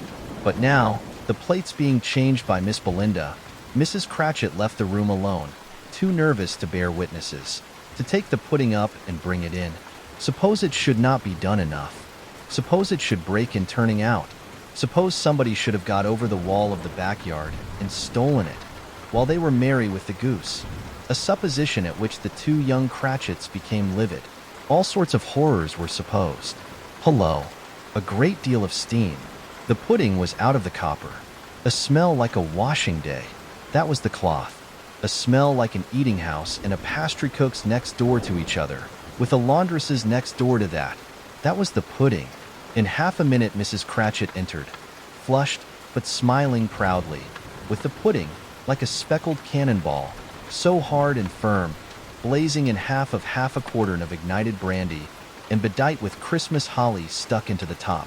Oh, a wonderful pudding, Bob Cratchit said, and calmly too, that he regarded it as the greatest success achieved by Mrs. Cratchit since their marriage. Mrs. Cratchit said that now the weight was off her mind. She would confess she had had her doubts about the quantity of flour. Everybody had something to say about it, but nobody said or thought it was at all a small pudding for a large family. It would have been flat heresy to do so. Any Cratchit would have blushed to hint at such a thing. At last the dinner was all done. The cloth was cleared, the hearth swept, and the fire made up.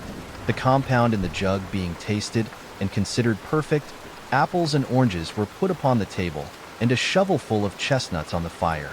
Then all the Cratchit family drew round the hearth, in what Bob Cratchit called a circle, meaning half a one.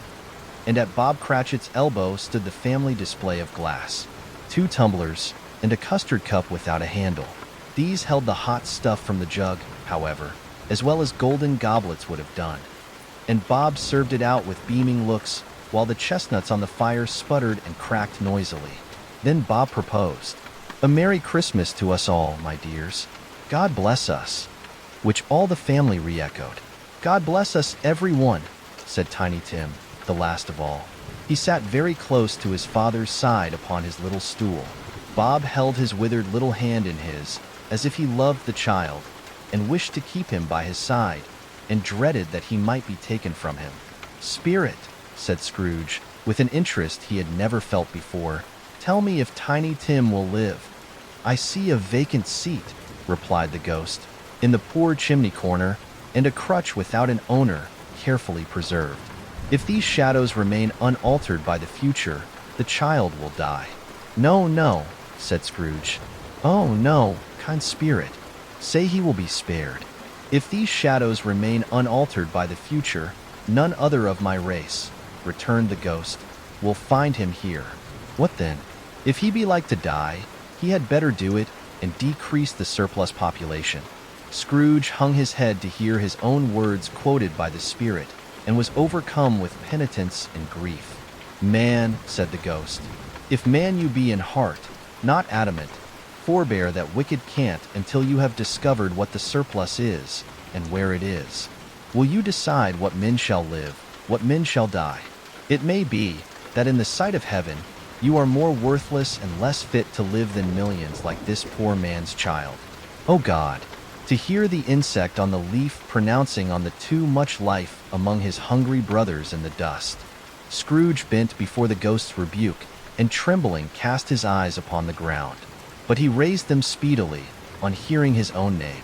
"Mr. Scrooge," said Bob. "I'll give you Mr. Scrooge, the founder of the feast." "The founder of the feast indeed," cried Mrs. Cratchit, reddening. "I wish I had him here. I'd give him a piece of my mind to feast upon, and I hope he'd have a good appetite for it." "My dear," said Bob, "the children. Christmas Day. It should be Christmas Day, I am sure," said she, "on which one drinks the health of such an odious, stingy, hard, unfeeling man as Mr. Scrooge.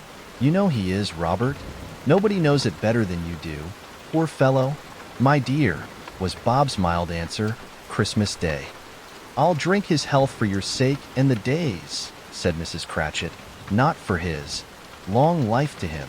A Merry Christmas and a Happy New Year.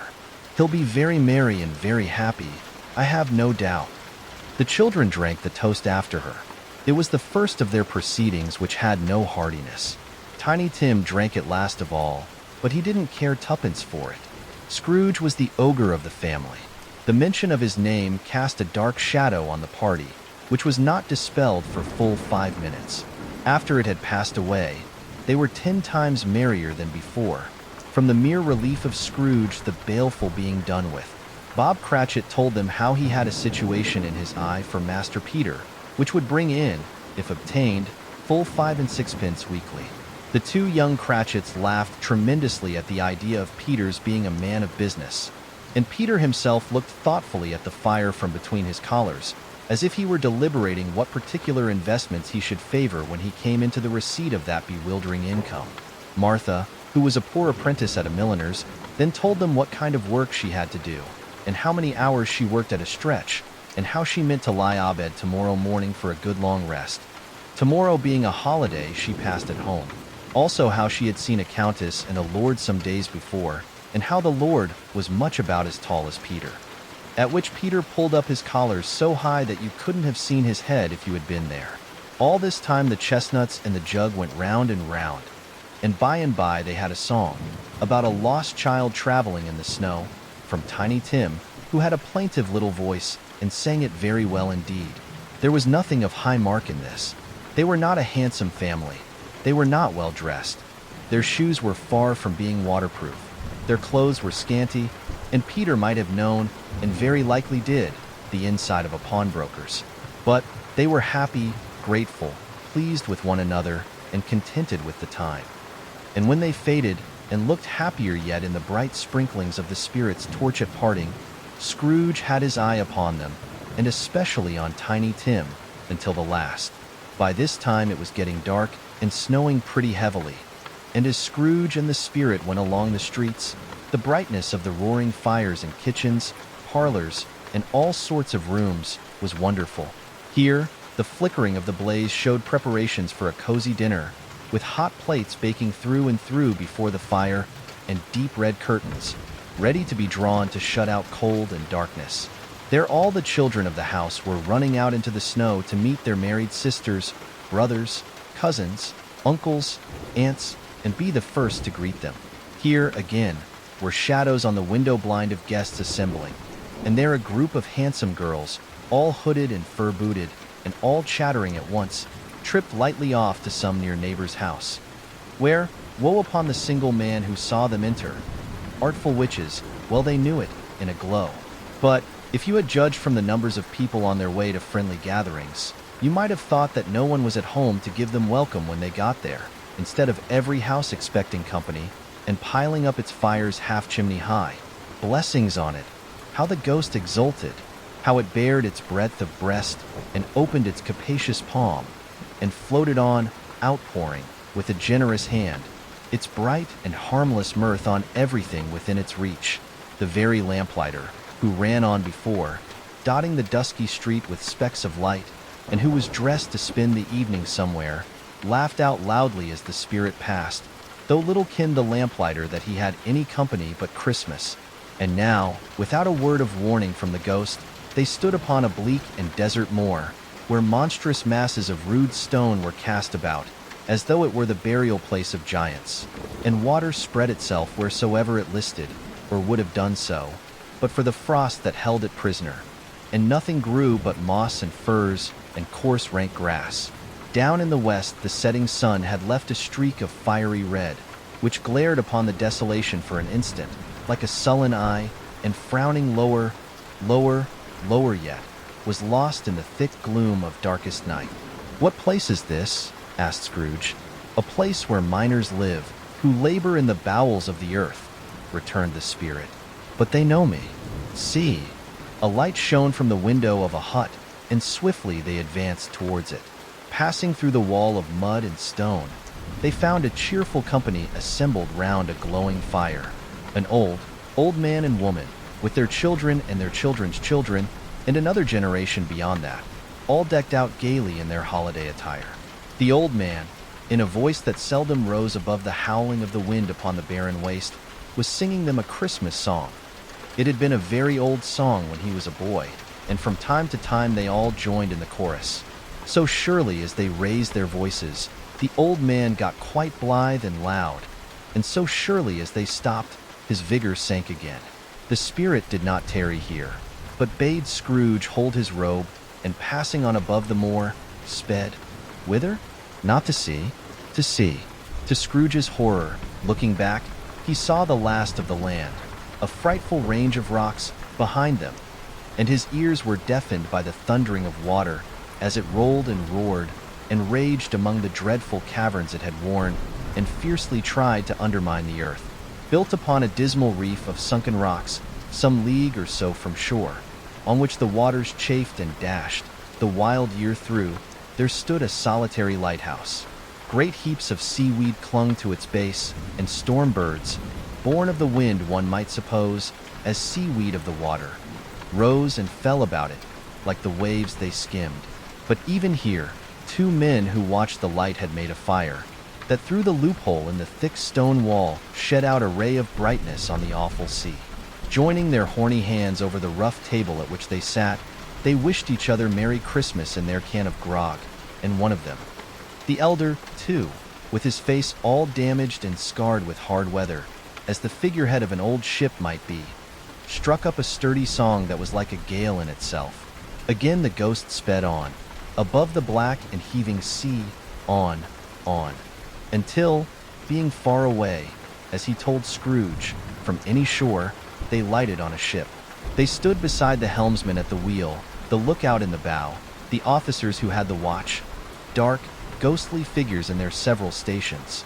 But every man among them hummed a Christmas tune, or had a Christmas thought, or spoke below his breath to his companion of some bygone Christmas day, with homeward hopes belonging to it. And every man on board, waking or sleeping, good or bad, had had a kinder word for another on that day than on any day in the year, and had shared to some extent in its festivities, and had remembered those he cared for at a distance, and had known that they delighted to remember him.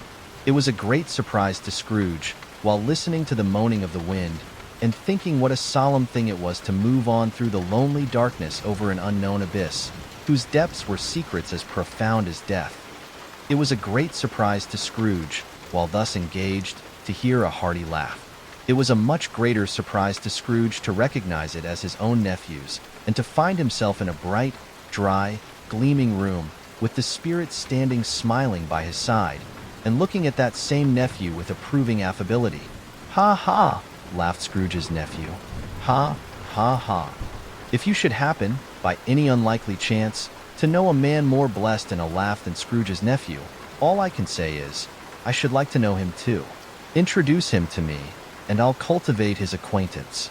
It is a fair, even-handed, noble adjustment of things, that while there is infection in disease and sorrow, there is nothing in the world so irresistibly contagious as laughter and good humor." When Scrooge's nephew laughed in this way, holding his sides, rolling his head, and twisting his face into the most extravagant contortions, Scrooge's niece, by marriage, laughed as heartily as he, and their assembled friends, being not a bit behindhand, roared out lustily, "Ha, ha, ha, ha, ha, ha! He said that Christmas was a humbug, as I live," cried Scrooge's nephew. "He believed it too." "More shame for him, Fred," said Scrooge's niece, indignantly. "Bless those women. They never do anything by halves. They are always in earnest.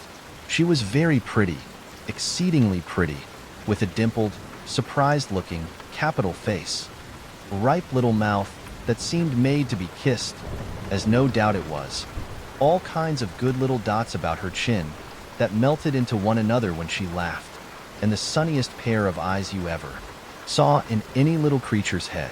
Altogether, she was what you would have called provoking, but satisfactory too. Oh, perfectly satisfactory. He's a comical old fellow, said Scrooge's nephew. That's the truth, and not so pleasant as he might be. However, his offenses carry their own punishment, and I have nothing to say against him. I'm sure he is very rich, Fred, hinted Scrooge's niece. At least you always tell me so. What of that, my dear? Said Scrooge's nephew. His wealth is of no use to him. He don't do any good with it. He don't make himself comfortable with it. He hasn't the satisfaction of thinking, ha, ha, ha, that he is ever going to benefit us with it. I have no patience with him, observed Scrooge's niece. Scrooge's niece's sisters, and all the other ladies, expressed the same opinion. Oh, I have, said Scrooge's nephew. I am sorry for him. I couldn't be angry with him if I tried. Who suffers by his ill whims? Himself, always. Here, he takes it into his head to dislike us, and he won't come and dine with us. What's the consequence? He don't lose much of a dinner. Indeed, I think he loses a very good dinner, interrupted Scrooge's niece. Everybody else said the same, and they must be allowed to have been competent judges, because they had just had dinner, and, with the dessert upon the table, were clustered round the fire by lamplight. Well, I'm very glad to hear it, said Scrooge's nephew, because I haven't great faith in these young housekeepers. What do you say, Topper? Topper had clearly got his eye upon one of Scrooge's niece's sisters, for he answered that a bachelor was a wretched outcast who had no right to express an opinion on the subject, whereat Scrooge's niece's sister, the plump one with the lace tucker, not the one with the roses, blushed. Do go on, Fred, said Scrooge's niece, clapping her hands. He never finishes what he begins to say.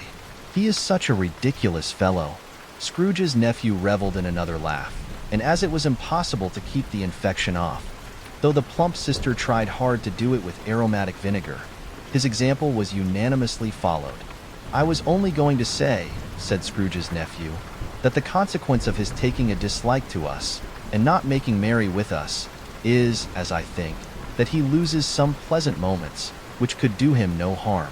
I am sure he loses pleasanter companions than he can find in his own thoughts, either in his moldy old office, or his dusty chambers.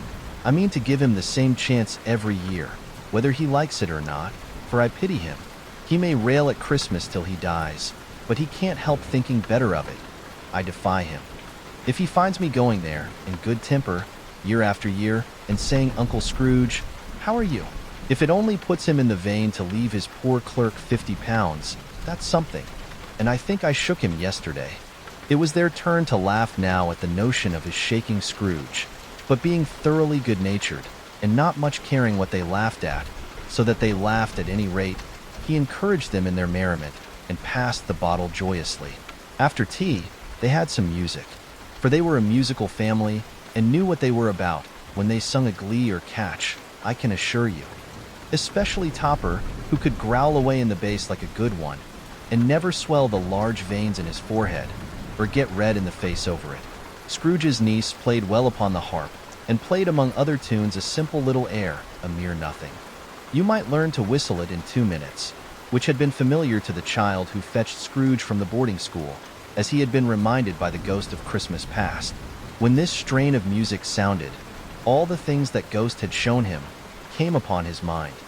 He softened more and more, and thought that if he could have listened to it often, years ago, he might have cultivated the kindnesses of life for his own happiness with his own hands, without resorting to the sexton's spade that buried Jacob Marley.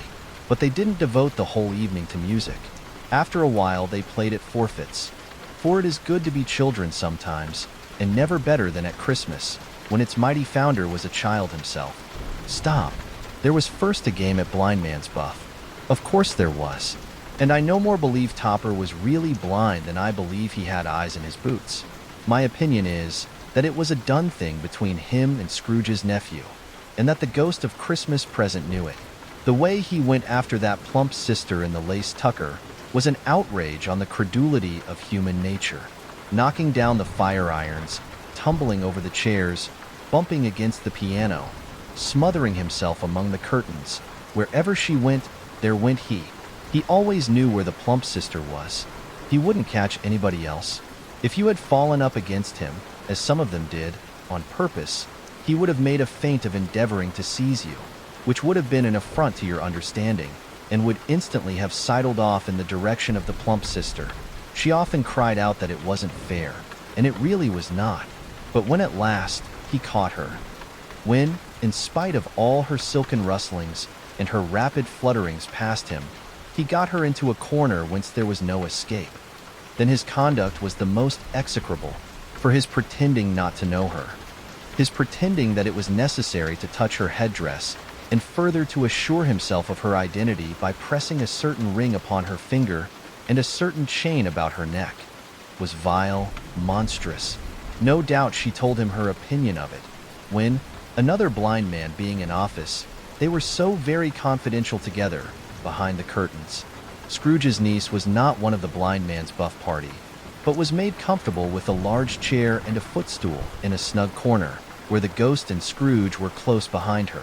But she joined in the forfeits, and loved her love to admiration with all the letters of the alphabet. Likewise at the game of how, when, and where, she was very great, and to the secret joy of Scrooge's nephew, beat her sisters hollow. Though they were sharp girls too, as Topper could have told you. There might have been 20 people there, young and old, but they all played, and so did Scrooge. For wholly forgetting in the interest he had in what was going on, that his voice made no sound in their ears, he sometimes came out with his guess quite loud, and very often guessed quite right too.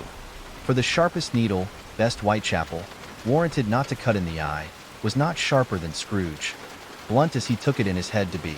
The ghost was greatly pleased to find him in this mood, and looked upon him with such favor that he begged like a boy to be allowed to stay until the guests departed. But this the spirit said could not be done. "Here is a new game," said Scrooge. "1 half hour, spirit, only one." It was a game called Yes and No, where Scrooge's nephew had to think of something, and the rest must find out what. He only answering to their questions yes or no, as the case was. The brisk fire of questioning to which he was exposed elicited from him that he was thinking of an animal, a live animal, rather a disagreeable animal, a savage animal, an animal that growled and grunted sometimes, and talked sometimes, and lived in London, and walked about the streets, and wasn't made a show of, and wasn't led by anybody, and didn't live in a menagerie, and was never killed in a market, and was not a horse, or an ass, or a cow, or a bull, or a tiger, or a dog, or a pig, or a cat, or a bear. At every fresh question that was put to him, this nephew burst into a fresh roar of laughter, and was so inexpressibly tickled that he was obliged to get up off the sofa and stamp. At last the plump sister, falling into a similar state, cried out, "I have found it out. I know what it is." "What is it?" cried Fred. "It's your Uncle Scrooge," which it certainly was. Admiration was the universal sentiment, though some objected that the reply to "Is it a bear?" ought to have been "Yes," inasmuch as an answer in the negative was sufficient to have diverted their thoughts from Mr. Scrooge, supposing they had ever had any tendency that way. "He has given us plenty of merriment, I am sure," said Fred, "and it would be ungrateful not to drink his health. Here is a glass of mulled wine ready to our hand at the moment, and I say, Uncle Scrooge." "Well, Uncle Scrooge," they cried, "a Merry Christmas and a Happy New Year to the old man, whatever he is," said Scrooge's nephew. "He wouldn't take it from me, but may he have it, nevertheless." Uncle Scrooge. Uncle Scrooge had imperceptibly become so gay and light of heart that he would have pledged the unconscious company in return, and thanked them in an inaudible speech if the ghost had given him time. But the whole scene passed off in the breath of the last words spoken by his nephew, and he and the spirit were again upon their travels. Much they saw, and far they went, and many homes they visited, but always with a happy end. The spirit stood beside sick beds, and they were cheerful, on foreign lands, and they were close at home, by struggling men, and they were patient in their greater hope, by poverty, and it was rich, in almshouse, hospital, and jail, in misery's every refuge, where vain man in his little brief authority had not made fast the door, and barred the spirit out, he left his blessing, and taught Scrooge his precepts. It was a long night, if it were only a night. But Scrooge had his doubts of this, because the Christmas holidays appeared to be condensed into the space of time they passed together. It was strange, too, that while Scrooge remained unaltered in his outward form, the ghost grew older, clearly older. Scrooge had observed this change, but never spoke of it, until they left a children's 12th night party. When, looking at the spirit as they stood together in an open place, he noticed that its hair was gray. "Are spirits' lives so short?" asked Scrooge. "My life upon this globe is very brief," replied the ghost. "It ends tonight." "Tonight!" cried Scrooge. "Tonight at midnight. Hark! The time is drawing near." The chimes were ringing the 11:15 at that moment. "Forgive me if I am not justified in what I ask," said Scrooge, looking intently at the spirit's robe, "but I see something strange, and not belonging to yourself, protruding from your skirts. Is it a foot or a claw?" "It might be a claw, for the flesh there is upon it," was the spirit's sorrowful reply. "Look here." From the foldings of its robe, it brought 2 children, wretched, abject, frightful, hideous, miserable. They knelt down at its feet and clung upon the outside of its garment. "Oh, man, look here. Look, down here," exclaimed the ghost. They were a boy and girl, yellow, meager, ragged, scowling, wolfish, but prostrate, too, in their humility, where graceful youth should have filled their features out and touched them with its freshest tints. A stale and shriveled hand, like that of age, had pinched and twisted them and pulled them into shreds. Where angels might have sat enthroned, devils lurked and glared out menacing.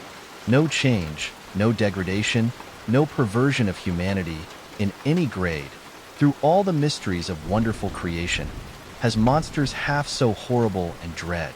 Scrooge started back, appalled. Having them shown to him in this way, he tried to say they were fine children, but the words choked themselves rather than be parties to a lie of such enormous magnitude. "Spirit, are they yours?" Scrooge could say no more. "They are man's," said the spirit, looking down upon them, "and they cling to me, appealing from their fathers. This boy is ignorance. This girl is want. Beware them both and all of their degree. But most of all beware this boy. For on his brow I see that written which is doom, unless the writing be erased." "Deny it," cried the spirit, stretching out its hand towards the city. "Slander those who tell it ye. Admit it for your factious purposes, and make it worse, and bide the end." "Have they no refuge or resource?" cried Scrooge. "Are there no prisons?" said the spirit, turning on him for the last time with his own words.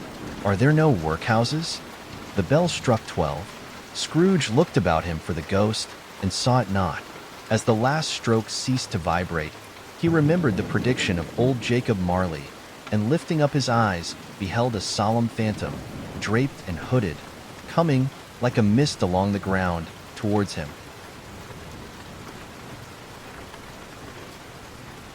Stave 4.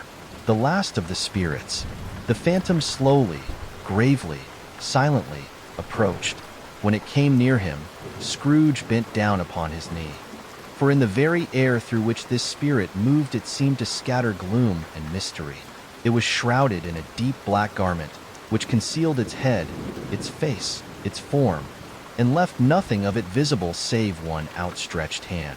But for this, it would have been difficult to detach its figure from the night, and separate it from the darkness by which it was surrounded. He felt that it was tall and stately when it came beside him, and that its mysterious presence filled him with a solemn dread. He knew no more, for the spirit neither spoke nor moved. "I am in the presence of the ghost of Christmas yet to come," said Scrooge. The spirit answered not, but pointed onward with its hand. "You are about to show me shadows of the things that have not happened, but will happen in the time before us," Scrooge pursued. "Is that so, spirit?"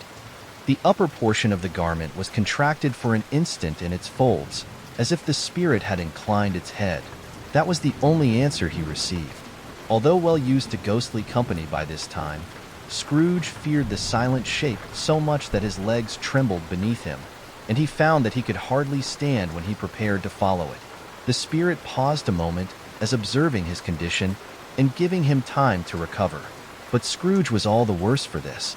It thrilled him with a vague, uncertain horror to know that behind the dusky shroud there were ghostly eyes intently fixed upon him, while he, though he stretched his own to the utmost, could see nothing but a spectral hand and one great heap of black. "Ghost of the future," he exclaimed, "I fear you more than any specter I have seen.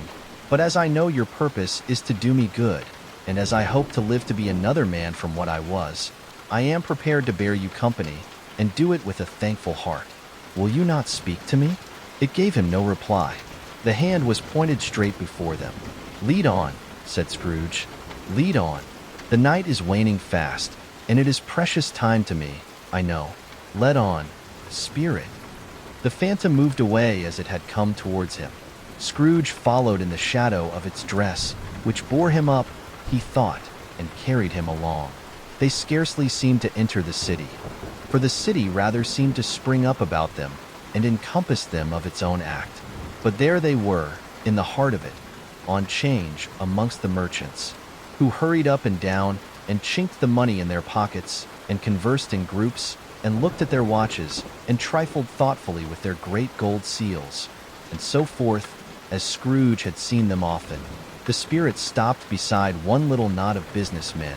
Observing that the hand was pointed to them, Scrooge advanced to listen to their talk. "No," said a great fat man with a monstrous chin. "I don't know much about it either way. I only know he's dead." "When did he die?" inquired another. "Last night, I believe." "Why, what was the matter with him?" asked a third, taking a vast quantity of snuff out of a very large snuff box. "I thought he'd never die." "God knows," said the first with a yawn. "What has he done with his money?" asked a red-faced gentleman with a pendulous excrescence on the end of his nose that shook like the gills of a turkey-cock. "I haven't heard," said the man with the large chin, yawning again. "Left it to his company, perhaps. He hasn't left it to me. That's all I know." This pleasantry was received with a general laugh. "It's likely to be a very cheap funeral," said the same speaker, "for upon my life I don't know of anybody to go to it. Suppose we make up a party and volunteer?" "I don't mind going if a lunch is provided," observed the gentleman with the excrescence on his nose, "but I must be fed if I make one." Another laugh. "Well, I am the most disinterested among you, after all," said the first speaker, "for I never wear black gloves, and I never eat lunch. But I'll offer to go, if anybody else will. When I come to think of it, I'm not at all sure that I wasn't his most particular friend, for we used to stop and speak whenever we met. Bye-bye." Speakers and listeners strolled away and mixed with other groups. Scrooge knew the men and looked towards the spirit for an explanation. The phantom glided on into a street. Its finger pointed to two persons meeting. Scrooge listened again, thinking that the explanation might lie here. He knew these men, also, perfectly. They were men of business, very wealthy and of great importance. He had made a point always of standing well in their esteem. In a business point of view, that is, strictly in a business point of view. "How are you?" said one. "How are you?" returned the other. "Well," said the first, "Old Scratch has got his own at last, hey?" "So I am told," returned the second. "Cold, isn't it? Seasonable for Christmas time. You're not a skater, I suppose?" No. Something else to think of. Good morning." Not another word. That was their meeting, their conversation, and their parting. Scrooge was at first inclined to be surprised that the spirit should attach importance to conversations apparently so trivial, but feeling assured that they must have some hidden purpose, he set himself to consider what it was likely to be. They could scarcely be supposed to have any bearing on the death of Jacob, his old partner, for that was past, and this ghost's province was the future. Nor could he think of anyone immediately connected with himself, to whom he could apply them. But nothing doubting that to whomsoever they applied they had some latent moral for his own improvement, he resolved to treasure up every word he heard and everything he saw, and especially to observe the shadow of himself when it appeared. For he had an expectation that the conduct of his future self would give him the clue he missed and would render the solution of these riddles easy. He looked about in that very place for his own image, but another man stood in his accustomed corner, and though the clock pointed to his usual time of day for being there, he saw no likeness of himself among the multitudes that poured in through the porch. It gave him little surprise, however, for he had been revolving in his mind a change of life, and thought and hoped he saw his newborn resolutions carried out in this. Quiet and dark, beside him stood the phantom, with its outstretched hand. When he roused himself from his thoughtful quest, he fancied from the turn of the hand, and its situation in reference to himself, that the unseen eyes were looking at him keenly. It made him shudder and feel very cold. They left the busy scene and went into an obscure part of the town where Scrooge had never penetrated before, although he recognized its situation and its bad repute. The ways were foul and narrow, the shops and houses wretched, the people half-naked, drunken, slipshod, ugly. Alleys and archways, like so many cesspools, disgorged their offenses of smell and dirt and life upon the straggling streets, and the whole quarter reeked with crime, with filth and misery. Far in this den of infamous resort, there was a low-browed, beetling shop below a penthouse roof, where iron, old rags, bottles, bones, and greasy offal were bought. Upon the floor within were piled up heaps of rusty keys, nails, chains, hinges, files, scales, weights, and refuse iron of all kinds. Secrets that few would like to scrutinize were bred and hidden in mountains of unseemly rags, masses of corrupted fat, and sepulchres of bones. Sitting in among the wares he dealt in, by a charcoal stove, made of old bricks, was a gray-haired rascal, nearly 70 years of age, who had screened himself from the cold air without by a fussy curtaining of miscellaneous tatters hung upon a line, and smoked his pipe in all the luxury of calm retirement. Scrooge and the phantom came into the presence of this man, just as a woman with a heavy bundle slunk into the shop, but she had scarcely entered when another woman, similarly laden, came in too, and she was closely followed by a man in faded black, who was no less startled by the sight of them than they had been upon the recognition of each other. After a short period of blank astonishment, in which the old man with the pipe had joined them, they all three burst into a laugh. "Let the charwoman alone to be the first," cried she who had entered first. "Let the laundress alone to be the second, and let the undertaker's man alone to be the third. Look here, old Joe, here's a chance. If we haven't all three met here without meaning it." "You couldn't have met in a better place," said old Joe, removing his pipe from his mouth. "Come into the parlor. You were made free of it long ago, you know, and the other two ain't strangers. Stop till I shut the door of the shop. How it squeaks. There ain't such a rusty bit of metal in the place as its own hinges, I believe. And I'm sure there's no such old bones here as mine. Ha ha, we're all suitable to our calling. We're well matched. Come into the parlor. Come into the parlor." The parlor was the space behind the screen of rags. The old man raked the fire together with an old stair-rod, and having trimmed his smoky lamp, for it was night, with the stem of his pipe, put it in his mouth again. While he did this, the woman who had already spoken threw her bundle on the floor and sat down in a flaunting manner on a stool, crossing her elbows on her knees and looking with a bold defiance at the other two. "What odds, then? What odds, Mrs. Dilbear?" said the woman. "Every person has a right to take care of themselves. He always did." "That's true indeed," said the laundress. "No man more so." "Why then, don't stand staring as if you was afraid, woman.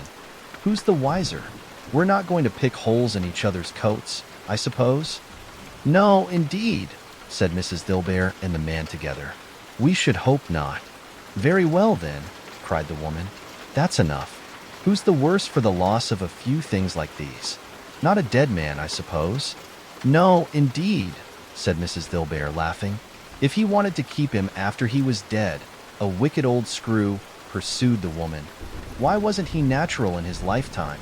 If he had been, he'd have had somebody to look after him when he was struck with death, instead of lying gasping out his last there, alone by himself.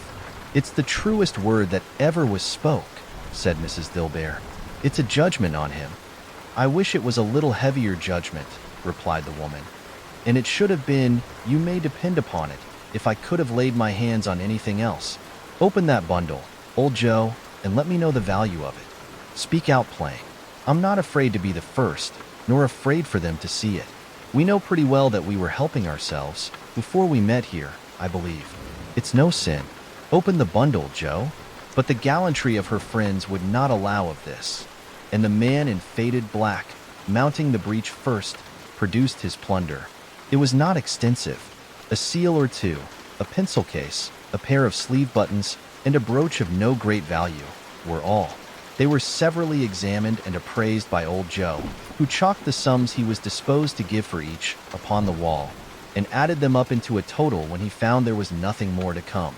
"That's your account," said Joe, "and I wouldn't give another sixpence if I was to be boiled for not doing it. Who's next?" Mrs. Dilbear was next. Sheets and towels, a little wearing apparel, 2 old-fashioned silver teaspoons, a pair of sugar tongs, and a few boots. Her account was stated on the wall in the same manner. "I always give too much to ladies. It's a weakness of mine, and that's the way I ruin myself," said old Joe. "That's your account.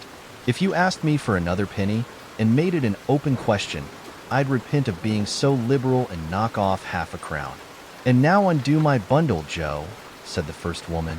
Joe went down on his knees for the greater convenience of opening it, and having unfastened a great many knots, dragged out a large and heavy roll of some dark stuff.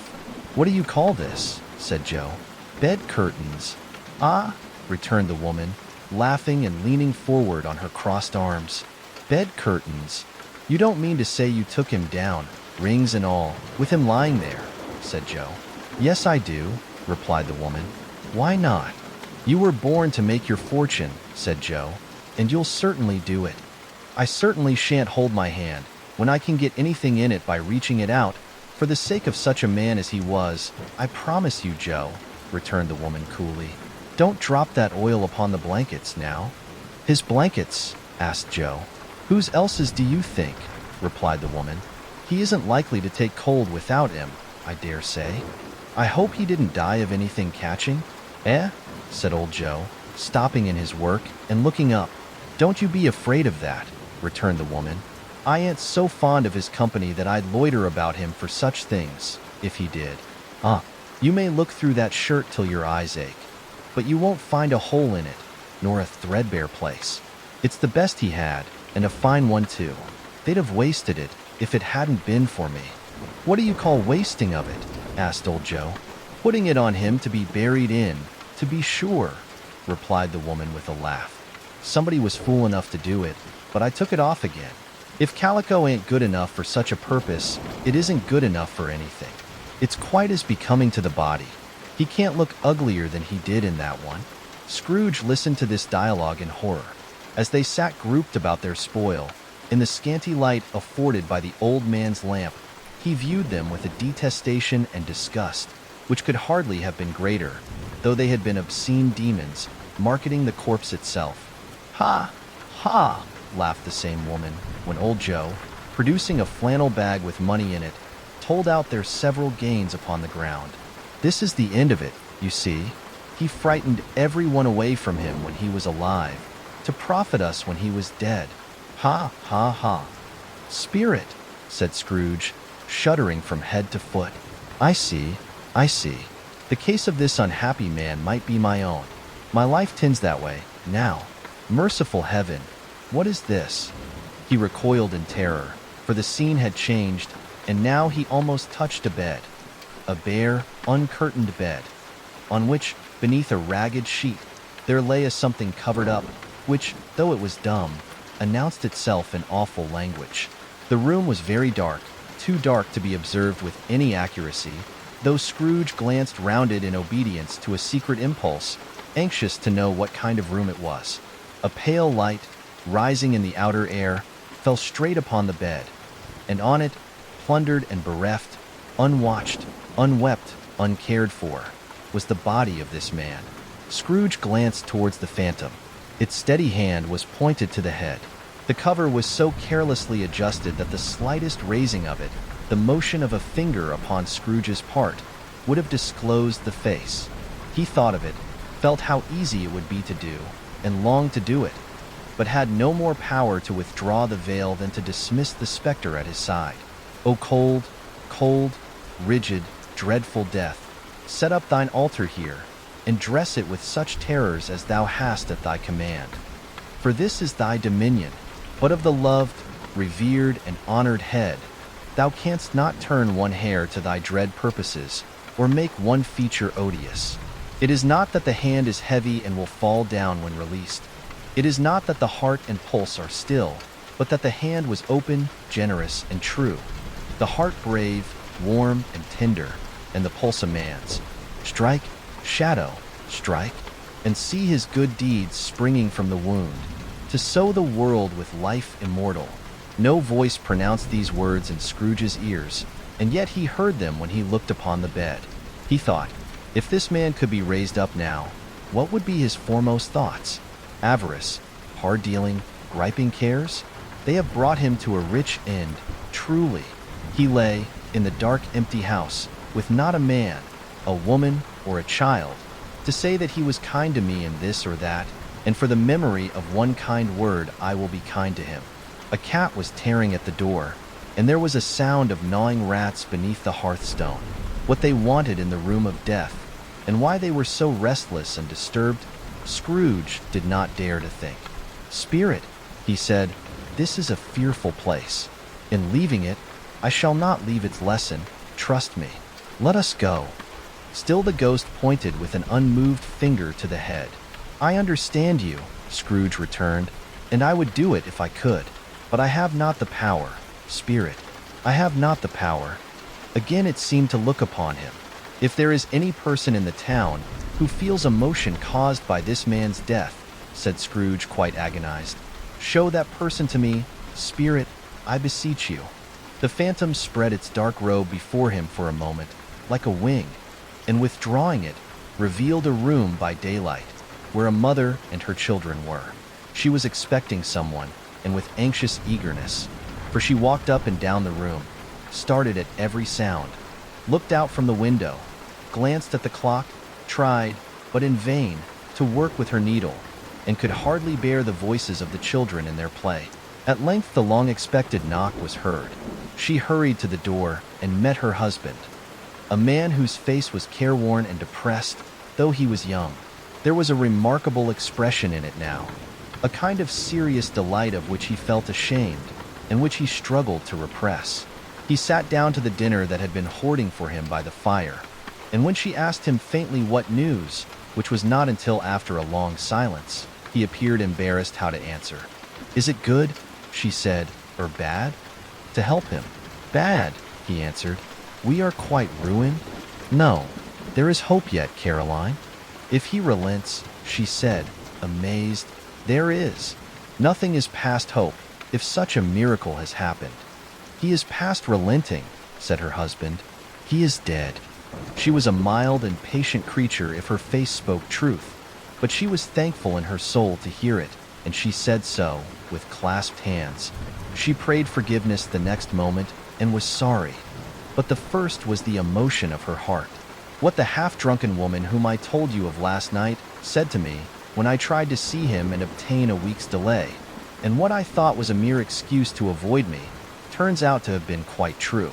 He was not only very ill, but dying then. To whom will our debt be transferred? I don't know. But before that time we shall be ready with the money. And even though we were not, it would be a bad fortune indeed to find so merciless a creditor in his successor. We may sleep tonight with light hearts, Caroline. Yes, soften it as they would, their hearts were lighter. The children's faces, hushed and clustered round to hear what they so little understood, were brighter. And it was a happier house for this man's death. The only emotion that the ghost could show him, caused by the event, was one of pleasure. Let me see some tenderness connected with a death, said Scrooge. Or that dark chamber, Spirit, which we left just now, will be forever present to me." The ghost conducted him through several streets familiar to his feet, and as they went along, Scrooge looked here and there to find himself, but nowhere was he to be seen. They entered poor Bob Cratchit's house, the dwelling he had visited before, and found the mother and the children seated round the fire. Quiet, very quiet.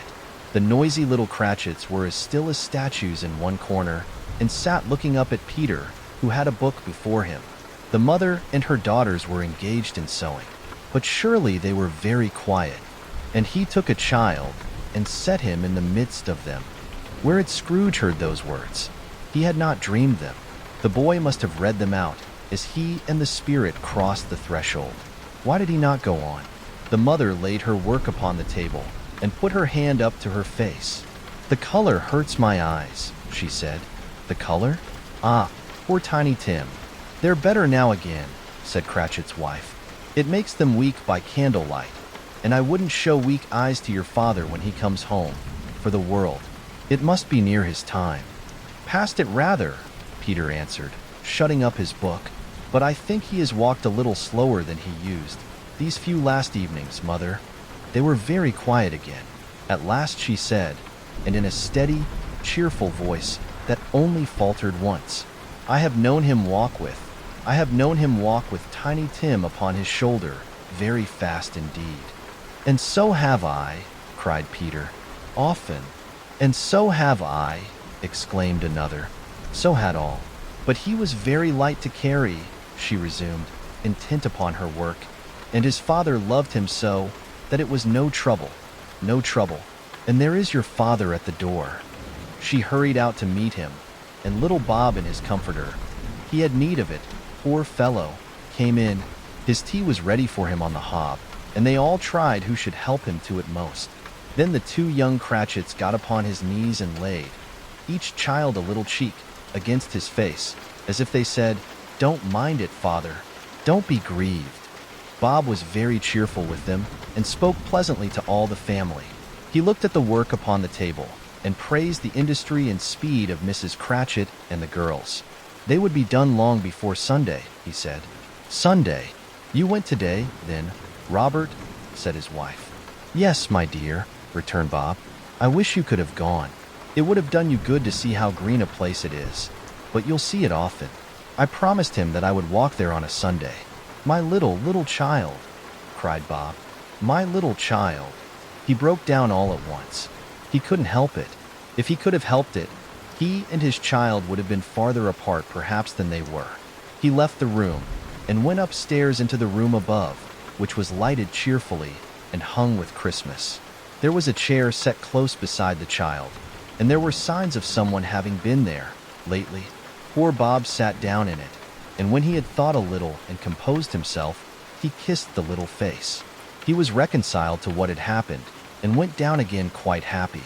They drew about the fire and talked, the girls and mother working still. Bob told them of the extraordinary kindness of Mr. Scrooge's nephew, whom he had scarcely seen but once, and who, meeting him in the street that day, and seeing that he looked a little, just a little down, you know, said Bob, inquired what had happened to distress him. "On which," said Bob, "for he is the pleasantest spoken gentleman you ever heard, I told him, 'I am heartily sorry for it, Mr. Cratchit,' he said, 'and heartily sorry for your good wife.' By the by, how he ever knew that, I don't know." "Knew what, my dear?" "Why, that you were a good wife," replied Bob. "Everybody knows that," said Peter. "Very well observed, my boy," cried Bob. "I hope they do. Heartily sorry," he said, "for your good wife.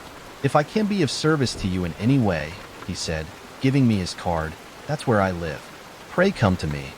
Now, it wasn't, cried Bob, for the sake of anything he might be able to do for us, so much as for his kind way, that this was quite delightful.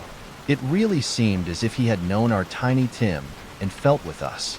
"I'm sure he's a good soul," said Mrs. Cratchit. "You would be surer of it, my dear," returned Bob. "If you saw and spoke to him, I shouldn't be at all surprised. Mark what I say. If he got Peter a better situation." "Only hear that Peter," said Mrs. Cratchit. "And then," cried one of the girls, "Peter will be keeping company with someone. and setting up for himself? Get along with you, retorted Peter, grinning. It's just as likely as not, said Bob. One of these days, though there's plenty of time for that, my dear. But however and whenever we part from one another, I am sure we shall none of us forget poor Tiny Tim. Shall we, or this first parting that there was among us? Never, father, cried they all. And I know, said Bob, I know, my dears, that when we recollect how patient and how mild he was, although he was a little child, we shall not quarrel easily among ourselves and forget poor Tiny Tim in doing it. No, never, father, they all cried again. I am very happy, said little Bob. I am very happy. Mrs. Cratchit kissed him. His daughters kissed him. The two young Cratchits kissed him, and Peter and himself shook hands. Spirit of Tiny Tim, thy childish essence was from God. Spectre, said Scrooge, something informs me that our parting moment is at hand. I know it, but I know not how. Tell me what man that was whom we saw lying dead. The ghost of Christmas yet to come conveyed him as before, though at a different time, he thought.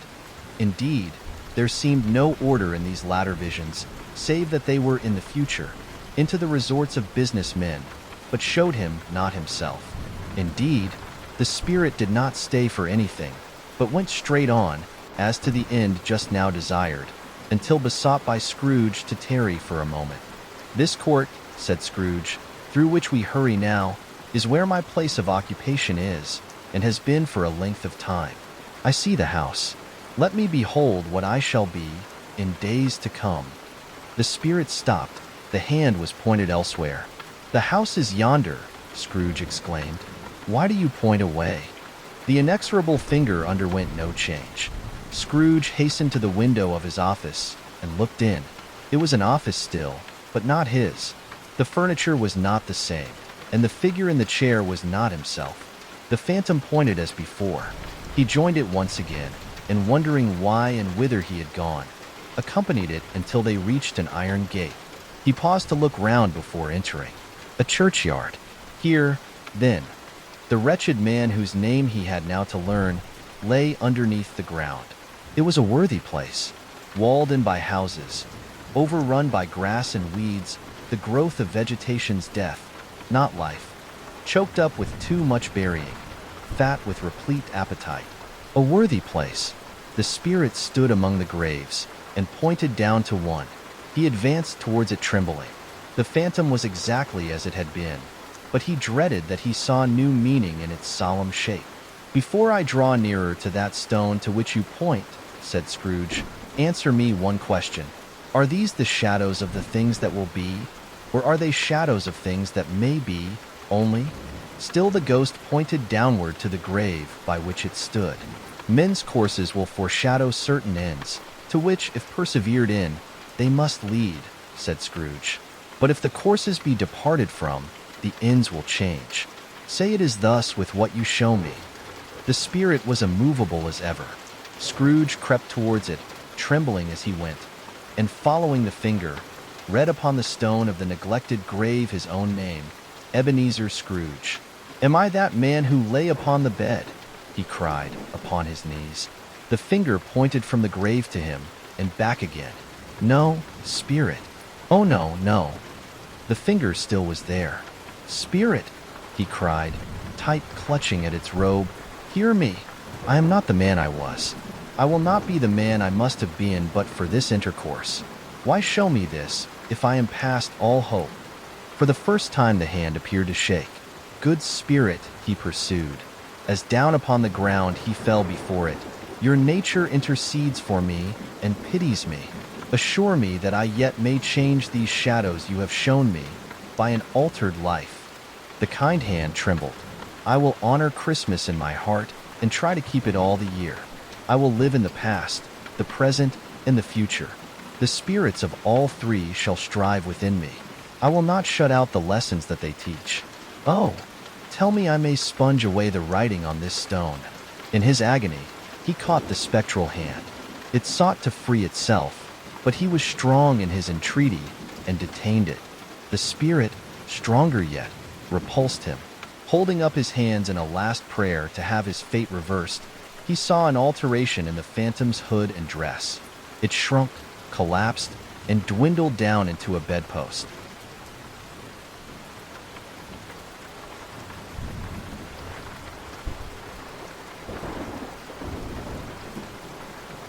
Stave 5. The end of it.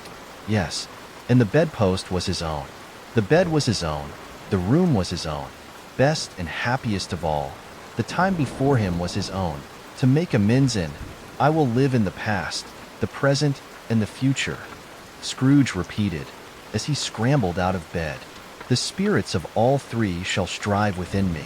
O Jacob Marley, heaven and the Christmas time be praised for this. I say it on my knees, old Jacob, on my knees. He was so fluttered and so glowing with his good intentions that his broken voice would scarcely answer to his call. He had been sobbing violently in his conflict with the spirit, and his face was wet with tears. They are not torn down, cried Scrooge, folding one of his bed curtains in his arms. They are not torn down, rings and all.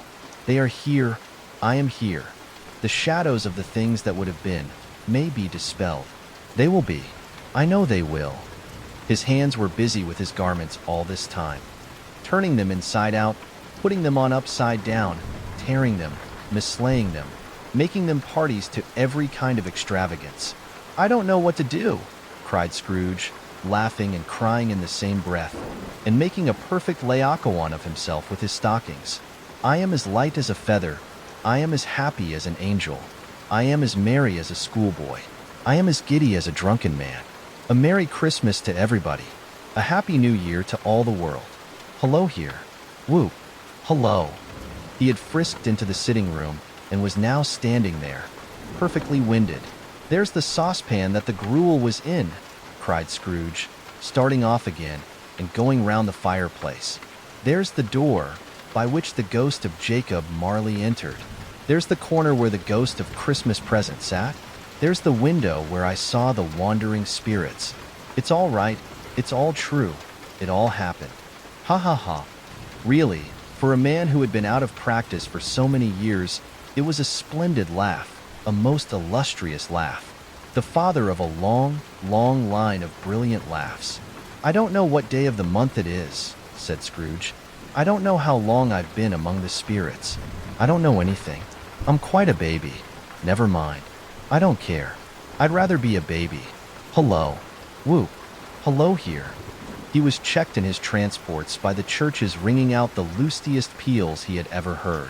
Clash, clang, hammer, ding, dong, bell. Bell, dong, ding, hammer, clang, clash. Oh, glorious, glorious. Running to the window, he opened it and put out his head. No fog, no mist, clear, bright, jovial, stirring, cold, cold, piping for the blood to dance to, golden sunlight, heavenly sky, sweet fresh air, merry bells. Oh, glorious, glorious. What's today? Cried Scrooge, calling downward to a boy in Sunday clothes, who perhaps had loitered in to look about him. Eh? Returned the boy, with all his might of wonder. What's today, my fine fellow? Said Scrooge. Today, replied the boy. Why, Christmas Day. It's Christmas Day, said Scrooge to himself. I haven't missed it. The spirits have done it all in one night. They can do anything they like. Of course they can. Of course they can. Hello, my fine fellow. Hello, returned the boy. Do you know the poulterers in the next street but one, at the corner? Scrooge inquired. I should hope I did, replied the lad. An intelligent boy, said Scrooge. A remarkable boy. Do you know whether they've sold the prize turkey that was hanging up there? Not the little prize turkey, the big one? What, the one as big as me? Returned the boy. What a delightful boy, said Scrooge. It's a pleasure to talk to him. Yes, my buck. It's hanging there now, replied the boy. Is it? Said Scrooge. Go and buy it. Walker, exclaimed the boy. No, no, said Scrooge. I am in earnest. Go and buy it, and tell him to bring it here, that I may give them the direction where to take it. Come back with the man, and I'll give you a shilling. Come back with him in less than 5 minutes, and I'll give you half a crown. The boy was off like a shot. He must have had a steady hand at a trigger who could have got a shot off half so fast. "I'll send it to Bob Cratchit's," whispered Scrooge, rubbing his hands and splitting with a laugh. "He shan't know who sends it. It's twice the size of Tiny Tim. Joe Miller never made such a joke as sending it to Bob's will be." The hand in which he wrote the address was not a steady one, but write it he did, somehow, and went downstairs to open the street door, ready for the coming of the poulterer's man. As he stood there, waiting his arrival, the knocker caught his eye. "I shall love it, as long as I live," cried Scrooge, patting it with his hand. "I scarcely ever looked at it before. What an honest expression it has in its face. It's a wonderful knocker. Here's the turkey. Hello. Whoop. How are you? Merry Christmas."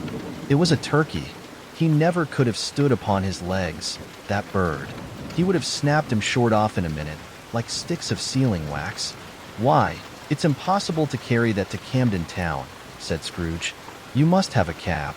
The chuckle with which he said this, and the chuckle with which he paid for the turkey, and the chuckle with which he paid for the cab, and the chuckle with which he recompensed the boy, were only to be exceeded by the chuckle with which he sat down breathless in his chair again, and chuckled till he cried. Shaving was not an easy task, for his hand continued to shake very much, and shaving requires attention, even when you don't dance while you are at it. But if he had cut the end of his nose off, he would have put a piece of sticking plaster over it and been quite satisfied. He dressed himself all in his best, and at last got out into the streets. The people were by this time pouring forth, as he had seen them with the ghost of Christmas present, and walking with his hands behind him, Scrooge regarded everyone with a delighted smile. He looked so irresistibly pleasant, in a word, that 3 or 4 good-humored fellows said, "Good morning, sir. A Merry Christmas to you."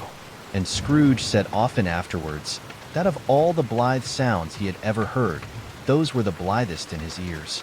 He had not gone far, when coming on towards him he beheld the portly gentleman, who had walked into his counting-house the day before, and said, "Scrooge and Marley's, I believe?" It sent a pang across his heart to think how this old gentleman would look upon him when they met. But he knew what path lay straight before him, and he took it. "My dear sir," said Scrooge, quickening his pace, and taking the old gentleman by both his hands, "how do you do? I hope you succeeded yesterday. It was very kind of you. A Merry Christmas to you, sir." "Mr. Scrooge?" "Yes," said Scrooge. "That is my name, and I fear it may not be pleasant to you. Allow me to ask your pardon. And will you have the goodness—" Here Scrooge whispered in his ear. "Lord bless me!" cried the gentleman, as if his breath were taken away.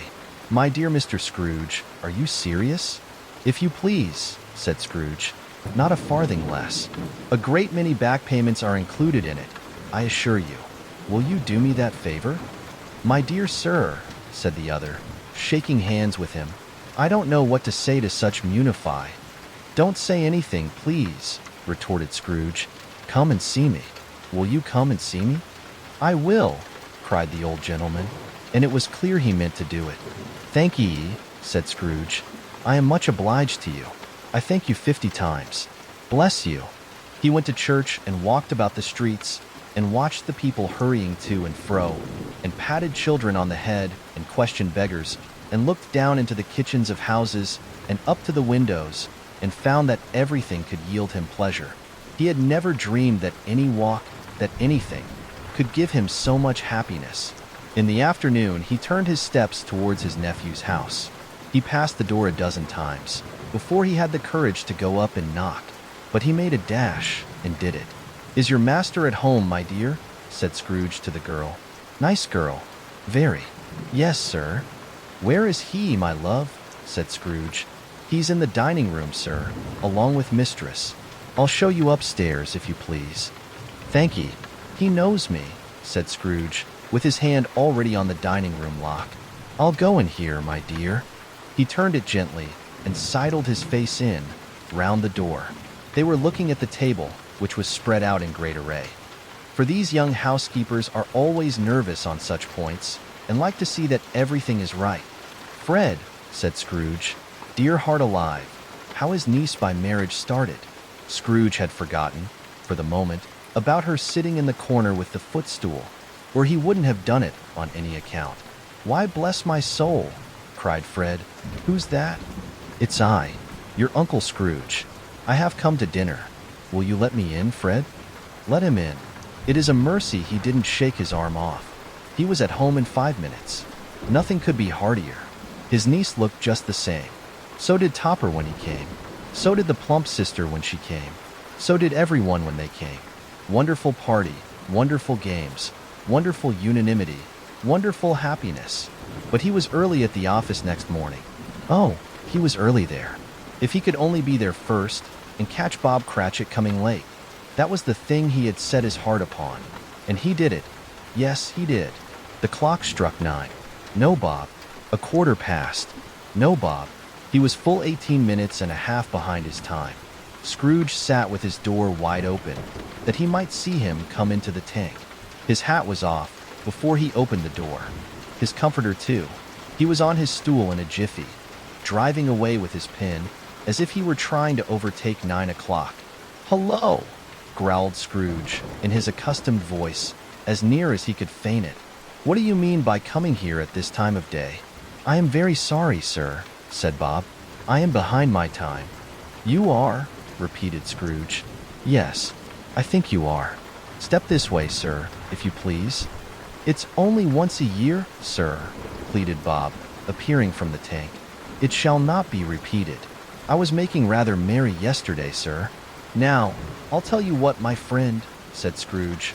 "I am not going to stand this sort of thing any longer. And therefore," he continued, leaping from his stool, and giving Bob such a dig in the waistcoat that he staggered back into the tank again. "And therefore I am about to raise your salary." Bob trembled, and got a little nearer to the ruler. He had a momentary idea of knocking Scrooge down with it, holding him, and calling to the people in the court for help and a straight waistcoat. "A Merry Christmas, Bob," said Scrooge, with an earnestness that could not be mistaken, as he clapped him on the back. "A merrier Christmas, Bob, my good fellow, than I have given you for many a year. I'll raise your salary, and endeavor to assist your struggling family, and we will discuss your affairs this very afternoon, over a Christmas bowl of smoking bishop. Bob, make up the fires and buy another coal scuttle before you. Another Bob Cratchit." Scrooge was better than his word. He did it all, and infinitely more. And to Tiny Tim, who did not die, he was a second father. He became as good a friend, as good a master, and as good a man as the good old city knew, or any other good old city, town, or borough in the good old world. Some people laughed to see the alteration in him, but he let them laugh and little heeded them. For he was wise enough to know that nothing ever happened on this globe for good, at which some people did not have their fill of laughter in the outset. And knowing that such as these would be blind anyway, he thought it quite as well that they should wrinkle up their eyes in grins, as have the malady in less attractive forms. His own heart laughed, and that was quite enough for him. He had no further intercourse with spirits, but lived upon the total abstinence principle ever afterwards. And it was always said of him that he knew how to keep Christmas well, if any man alive possessed the knowledge. May that be truly said of us and all of us. And so, as Tiny Tim observed, God bless us, everyone. And that brings us to the end of A Christmas Carol. Ebenezer Scrooge's transformation from a cold-hearted miser to a man filled with generosity and warmth is a reminder of the power of kindness and redemption. It's a story that resonates through the ages, urging us to cherish the joy of giving and the connections we share with others. As we close this year together, I hope this tale has left you feeling inspired and uplifted. Let's carry the spirit of compassion and renewal into the new year ahead. If you enjoyed tonight's story, please consider subscribing to the Rainy Night Storyteller for more timeless tales and cozy evenings. I'd love to hear your thoughts, so leave a comment below about your favorite part of the story or how it touched you. Thank you for spending this special night with me. Wishing you a joyful new year filled with warmth, happiness, and new beginnings. Now, let's listen to the soothing sound of rain for a peaceful and beautiful dream.